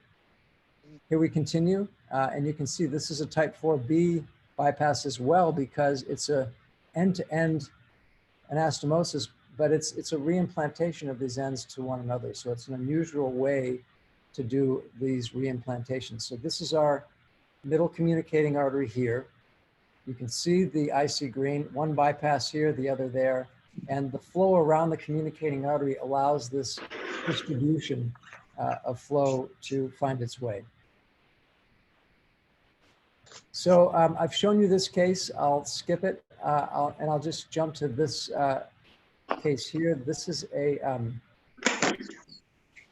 is another middle communicating artery for yet another dolichoectatic MCA aneurysm. You can see the aneurysm anatomy here. There's a trunk here and a trunk there. And what I'm going to do for this, I'm going to show you the use of the A1 over here as a donor site. So this becomes our donor. We're going to put a short jump graft that goes from here over to the M2. And then, like what I just showed you with that double barrel bypass, I bring the ends together and I form that middle communicating artery. And that allows the bypass to then redistribute the flow. So here now we're in the Sylvian fissure. I'm looking at the back underside of the aneurysm. Here's our anastomosis to the A1 segment. This completes our anastomosis. And then we can run the other end of the graft up to this M2 temporal division. There's the completed anastomosis. And so now we have our jump graft in place. And so in order to revascularize the other frontal side, we've got to free this trunk off of the aneurysm. As you can see here as it's being transected. And then we've got to do the same for the frontal division. We've got to free that up. And then I'm going to bring these together in an end-to-end anastomosis. And what you'll see is that even though I've dissected these arteries free, there's still a fair amount of tension. It takes a little bit of work to get these 2 stumps of the artery together. But you can see with a little gentle coaxing, they'll come together. And here is the that intraluminal suture technique, making this a type 4A and also a type 4B. You can see how we have to really carefully place each bite as we sew down that suture line. But here after sewing both suture lines, you can see the end-to-end anastomosis here. Here's the implantation.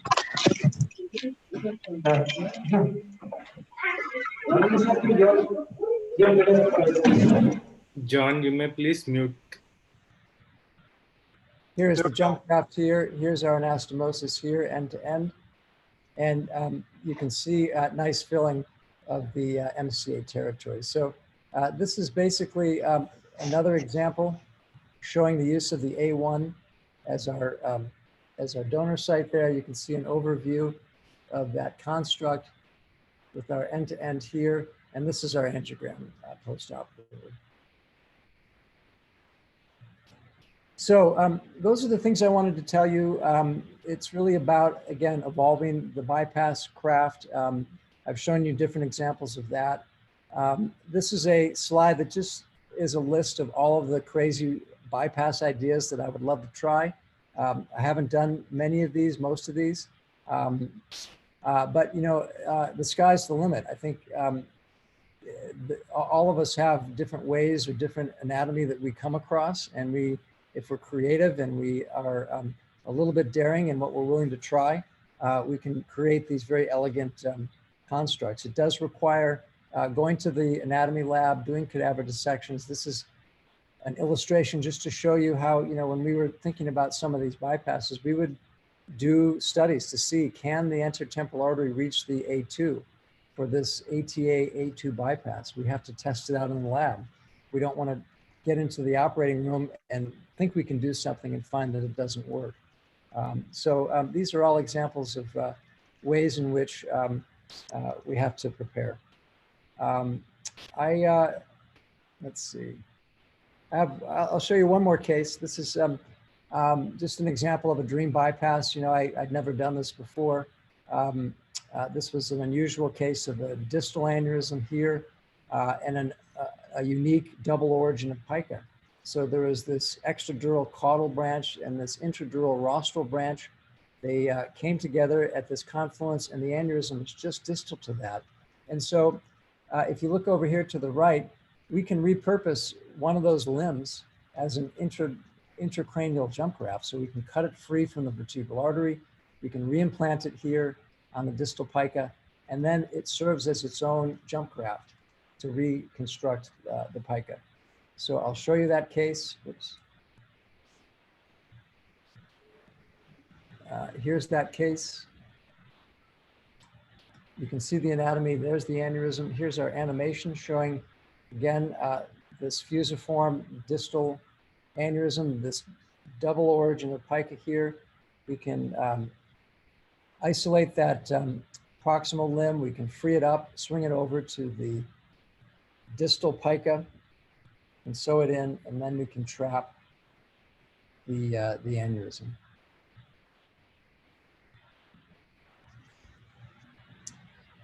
So here we are intraoperatively. This is one origin of pica. Here's the other. There's the confluence there at the bottom of your screen. And here's our aneurysm. If you look here, there's clot over the aneurysm. I thought maybe I could clip this, but you'll see that this is a true dissecting aneurysm. It just doesn't take the clip and it ruptures intraoperatively. So we have to then trap it and escalate to the bypass. Here's a view just showing how that aneurysm is simply a hole in the artery.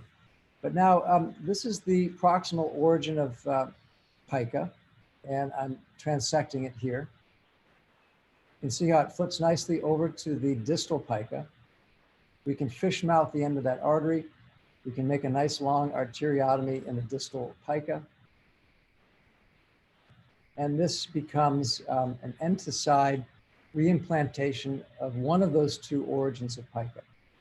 So it's not what I would call a type 4 bypass, but it is what I would call a dream bypass because I'd never done it. No one's ever reported that in the literature. And it's an example of how we can come up with something unique just by applying some of these principles that we've been talking about. So let me finish. I'm going to jump ahead here and show you this slide. I showed this to you at the beginning. This was, I think, a little bit disheartening to see that. But I wanted to end on a more positive note. If you look at the graph for bypasses broken out year over year, you can see that the line looks a whole lot better. We're actually on the upslope and increasing in our volume. And if you look over here too, we're not doing so bad with AVMs and cavernous malformations either. So I think there is a lot to be thankful for. It's an exciting specialty that we're in. You know, I think what this, what bypass sends as a message is that, you know, even with something as simple as just suture and good instruments, you can be innovative, you can be creative. It doesn't require high tech. You can do these very elegant arterial reconstructions, and you can really be creative and innovative. It does require a lot of work. I would stress to all of the younger neurosurgeons that it's about hands, head, and heart. You've got to work on your dexterity, develop your technical skills. You have to think through the strategies for these tough cases, use your creativity and judgment, and also heart. You know, what I'm recommending that you do is to really stick your neck out. These aren't the standard bypasses. You may have complications. There may be failures. It does take a lot of guts to really pursue this pathway. But, you know, when I think about the cases that I like the most to do and that get me excited, it's these cases. I really love them, and I think they really challenge me as a surgeon, both on the well, on all three of these, technically with the hands, the head, and the heart. You've got to think it through, you've got to execute, and when the going gets tough, you have to have the grit to make it through.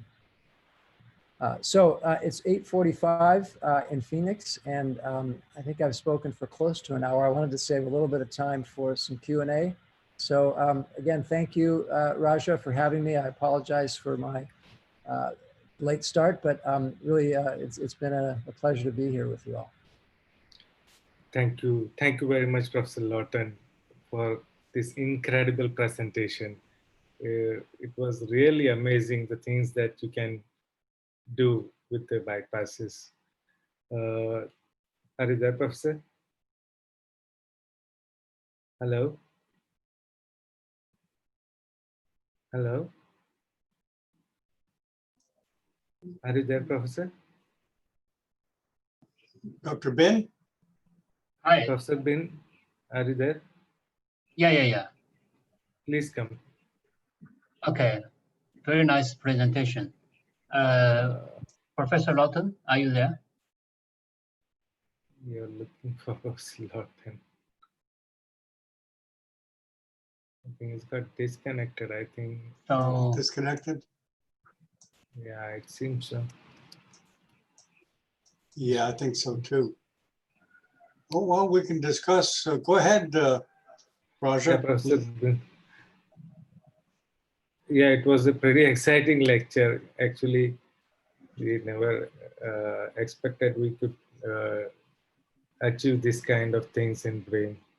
And he's rightly written in the book, if you read the preface of the book, 7 Bypasses, he's the author of the trilogy of 7 aneurysms, 7 AVMs, and 7 bypasses. In his preface, he has written how he achieved this feat from a novice to an expert, how he started, and it is very nicely written. I recommend everyone to read that preface of the book, 7 Bypasses. We really think that he should come back and take some questions. Yeah, Professor Lawton is here. Professor Lawton, can you hear us? Yeah, I hit the wrong button. Sorry about that. We understood. Glad you're back. In the last slide that I always remember, such landmark slides you showed in Mumbai, that in a war, everyone is afraid. But it is when you override your sense of duty that you really win. That was an excellent slide that you showed in the conclusion of your lecture in Mumbai. Thank you very much, Professor. On behalf of Professor Yoko Kato, I sincerely thank you for accepting our invitation. Now we can have some Q&As. Professor Bin, can you do you know Professor Bin is, I must be so familiar to you, Professor Lawton. Do you know Professor Zubin? Yeah. Yeah, we met in Yes. San How are you? Francisco Good to 18 see you. years ago. Yeah. So Professor Lawton is he is one who inspired me to focus on the vascular surgeries. So after I came back to China, I focused on the vascular surgery. So Professor Lawton, yeah, can you ask some questions? Answer some questions? Yes, of course. Okay, I noticed that there's a lot of plaques on the vessel wall. So is this bother you to make the decision sometimes? And I noticed that in some cases, you made the bypass on the on the place that there's no plaque. So what is plaque? Sometimes maybe do some. Is there any cases that you can do the inductomy? Yeah, that's a great question. There often is plaque on the artery. It's usually on the recipient, because the recipient, you only have so many choices where you're going to put the graft. And if it's plaque on the donor, you can usually trim it away and get to some fresher, more normal appearing tissue. So I obviously try and avoid sewing into plaque, but sometimes, you just have no choice. You can't move the artery, or you don't have extra tissue to allow it to move any further. So my view on that is that as long as the intima is well taken care of, and as long as your bites in the rest of the wall are good and strong, you can sew into plaque, but obviously it's not ideal. And there are other cases where the plaque is so severe that you have to do an endarterectomy. I have a great video of a V3 vertebral artery to ICA bypass. And when I went into the V3 segment, which, as you know, is just that short segment back in the suboccipital triangle, there was a big plaque. I had to do an endarterectomy first to clean it out and then sew in the graft. So you can do that in some large vessel bypasses, but for the very small intracranial vessels where there's just little spots of plaque, it's often very difficult to do an endarterectomy and not damage the wall to the point where it'll compromise patency. Okay, great. Thank you. And I just want to say that, Bin Zhu is one of my heroes, because I don't think there's another person in the world who's done or who does as many bypasses as he does in the course of a year, and who will ever do as many. I view him as it would be the, who's the home run king now? It's the Barry Bonds, the Barry Bonds of baseball. Bin Zhu is the Barry Bonds of bypass surgery that I don't think anyone will be able to catch. Thank you, thank you. You are my hero, When I see you in San Francisco, so I made my decision that I should do the vascular, I should be a vascular neurosurgeon. So you are inspiring me, always. Yeah. Thank you. Thank you. So Professor Atul Goel is in the crowd. Professor Atul Goel, would you like to come in, Professor? Professor Atul Goel. Yes, please, Professor. Okay, he's unmuted. Dr. Goel, are you there? Perhaps he stepped away. Yeah, we can. Oh, there you are. Okay, welcome. Mike, it was a great, fantastic show. There is no question, but you know what? All this requires very concentrated, hard work over a lifetime, work in the cadaver lab, working with dissection, working with mouse, working with rabbits. It just just does not come like that. You know, it is hard work, and it is persistence, and it is patience, and also it is talent. You see, after all, you have to be, you know, you work hard, but you have no talent. So Mike, what you have shown is an amalgamation, a mixture of hard work, persistence, patience, opportunity, and result. And my absolute, you know, congratulations to you and to your team, and my best wishes for continued hard work and showing fantastic, fantastic results. And also, as you showed, the artwork of neurosurgery. Nice to see you, Mike. Well, it's always great to see you. I completely agree with your comments. This is no easy task, but you know, Atul, as you know, you and I are the same because we love what we do. So all that hard work, all that persistence, all of that time spent practicing and working on cadavers, I think you and I have enjoyed it. I think all of the young neurosurgeons, they probably recognize how this is a real pleasure, a real privilege to be able to do it. So it has never felt like work. And you know, I think you're one of those who embodies this idea of evolving the craft, being creative, thinking outside the box, exploring new ideas, writing them up, and convincing the rest of us that you're right. Thank you, Mike. Thank you, Professor Goel, for joining us. It's indeed an honor to have you with us today. There is Vladimir Benes in the crowd. Professor Vladimir Benes, would you like to come in? Professor Benes? Vlad, wake up. Where'd he go? I think he may have stepped away. He may have stepped away, Roger. Yeah. Professor Krishna Prabhu is here from CMC Vellore. Would you like to come in, Professor Krishna Prabhu? Come on, come on, come on.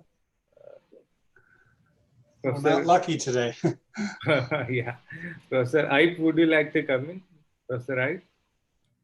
Is Ipe here? Oh, Ipe, are you here? Ipe? Yeah, I'm here. Okay, welcome. I was Welcome, just listening to the lecture, and yeah, as usual, excellent lecture. Just shows how much heartbreaks, you know, an excellent surgeon like him would have had to go through to achieve this kind of result. So always when we see these kind of lectures, it's easy to assume that these results come easy. But as Professor Goel pointed out, it is a result of a lot of hours in the lab, a lot of hours in OR, and a lot of heartbreaks. So that's one thing the young neurosurgeons would have to realize. Thank you very much. Thanks, Ipe. Yeah, I think if I can comment, I show you a lot of my trophy cases, and these are cases obviously I'm very happy to show and proud of. But I think, Ipe, you're right. It comes from a lot of heartbreak and plenty of failures. Those are what I call our ghosts. The ghosts always are with you. They sit on my shoulder. They never leave me. They're the patients who I'm responsible for their debilitation or their death. And we never forget those patients. They serve as constant reminders that we're imperfect, that our ego can get too big, or that our hubris can be too strong. And we can't be numb to that. I think it's really important that that message be also sent. And you know, it's funny, I saw your text this morning. I was gonna reply, and then I went off for my bike ride and didn't get a chance. But you know, it just made me appreciate how guys like you and really all of the 170 or so who are on here, we all love what we do. We're sort of consumed. We live this profession. We live and breathe this profession. It rarely leaves our thoughts. And I think that's what's part of what makes us better surgeons is just enjoying being swept away by it. You know, it's a passion. It's like a romance, and when you love it and you think about it all the time, and you find things within it that excite you or stimulate you or get you to be creative or expressive, I think it's more than a vocation. It's a real calling, and that's what makes it special for all of us. Thank you.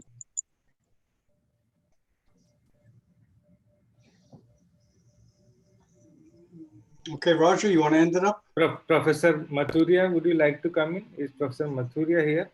Professor Kimura from Japan is here. Professor Kimura. Hello. Hello, Yeah, I'm Professor. here. Yeah, Professor Mathuria is here. Please, Professor.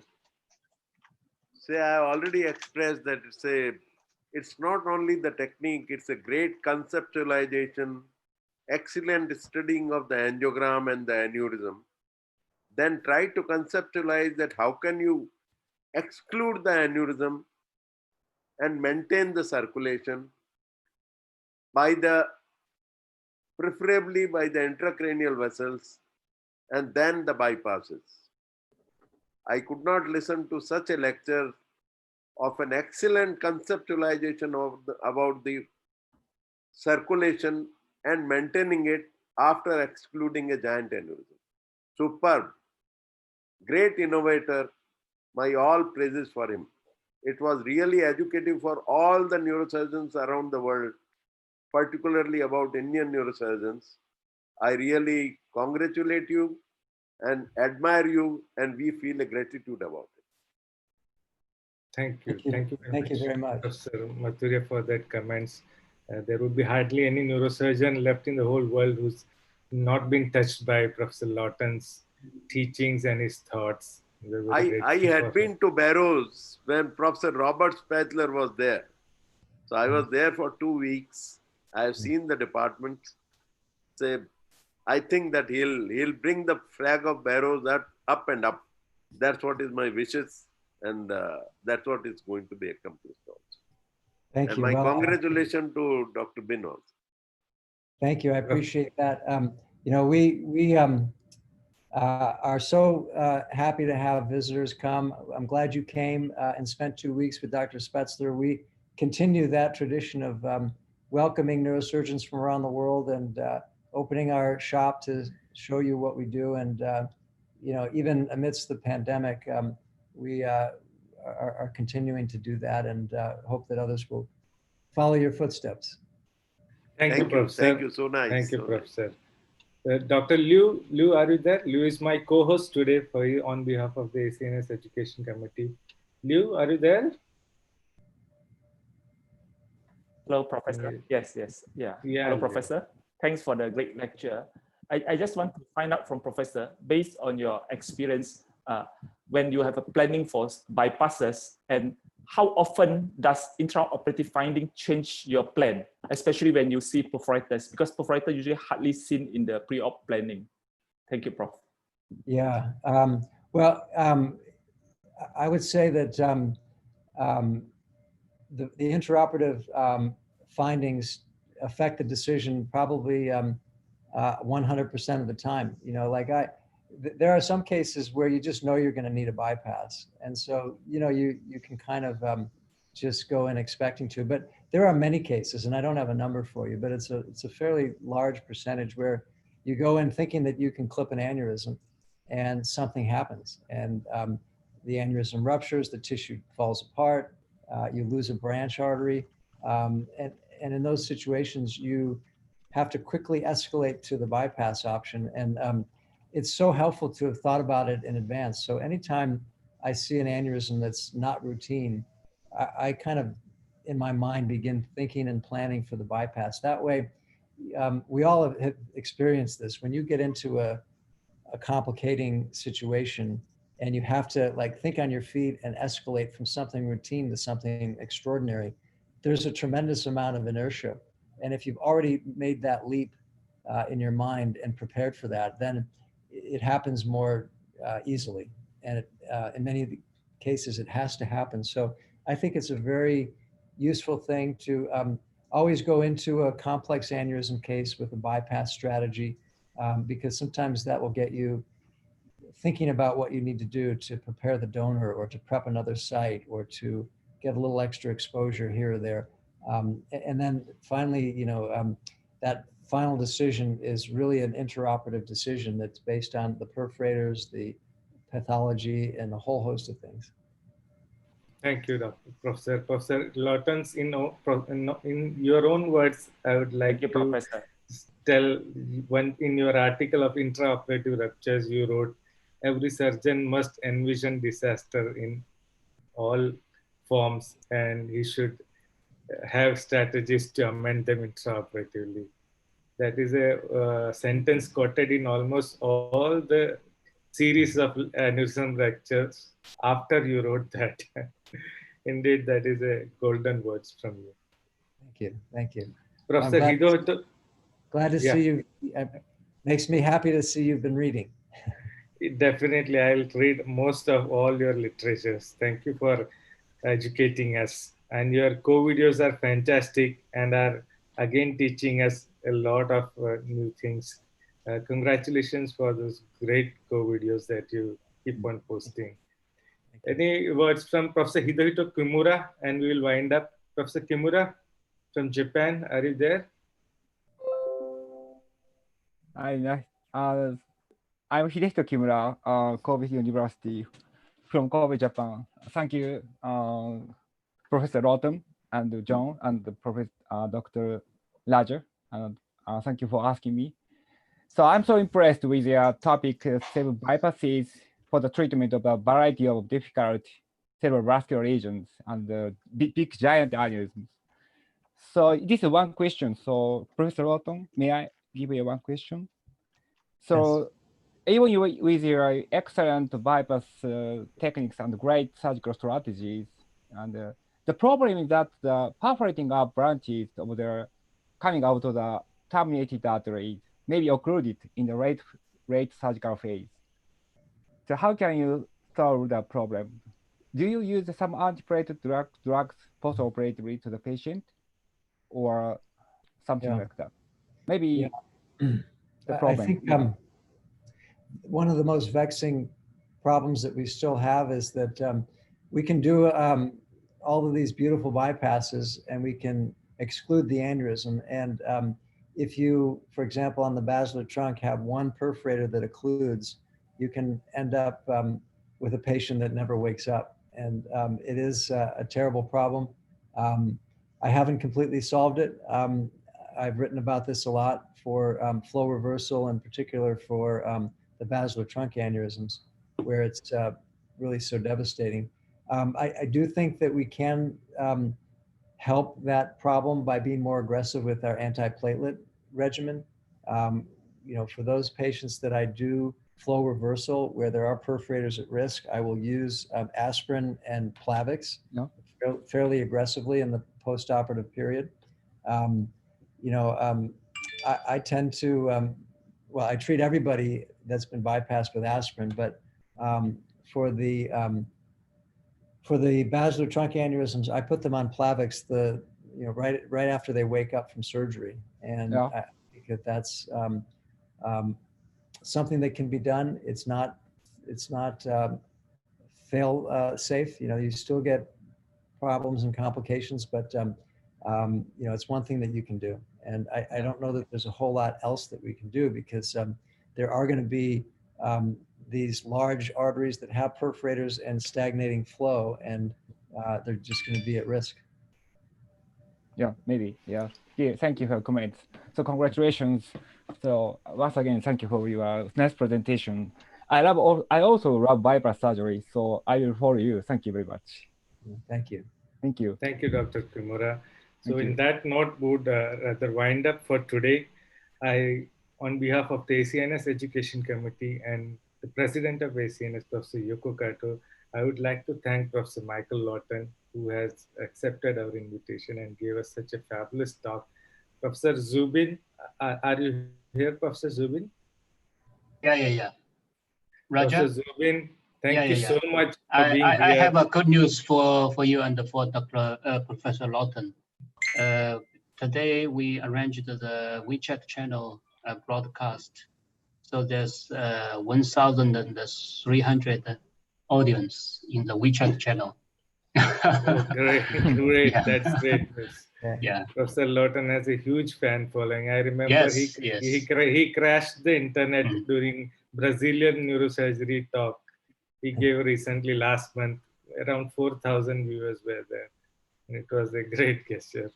That's great to hear. Well, coming thank you online. for that, Binzu. I appreciate the numbers. I like following the numbers. Thank you. Yes, Thank you. you broke the record for neurosurgical TV also. Thank you very much, Professor. Thank you, Professor Bin, for holding the fort and for us until Professor Lawton arrived. We are sincerely thankful to you for that. Please express our deep apologies for all those people who kept waiting. And thank you for all those people who waited for so long and supported our educational initiative of the ACNS. We hope you extend your support for us in the future also. Thank you, Professor Lawton. And my regards to Dana Murray, who arranged this talk, and we had a lot of communication between us. Please convey my regards to her, and continue our education endeavors in future too. Okay, well, thank you. Raja, congratulations on a great event. And John, thank you for televising. And Binzu, always great to see you. It was a great event, and I would be delighted to join you in the future. So please consider that an open invitation. Thank you, Professor. Thank you. Thank you. All right. Bye-bye. Bye-bye all. Bye-bye. Thank you, John. Okay, we're off the air now, but don't you guys leave, because we have a Jordan Grand Rounds right now with Dr. Sabea. If you want to stop by, there's the link. I can put the link in the chat box if you guys want to pick up the link. Let me get the link real quick. So you Thanks, John. It was a great session. Thank you, John. Thank you yeah, very it was much. very good. Good. Hey, we make mistakes, but you know, That's we're okay. We're learning. Yeah. Thank you, John. I would like to inform John that Saturday we have Professor Tadashi Watanabe from Japan, who is talking about basics of endonasal surgery for brain tumors. So we'll have a good time with Professor Watanabe on this Saturday. Time is 6 p.m. You may not Okay. Do you have the banner? Can you show us? Not. I don't know. Okay. It's with Professor. It's with Dr. Liu. Okay. Right? So thank you all, everybody. It has been a great time hearing Professor Lawton, Professor Bain. It was a really great time. I thank you, John, for arranging all this. So until Saturday, bye-bye from all of us. Don't leave yet. No, don't leave yet. I'm giving people the link.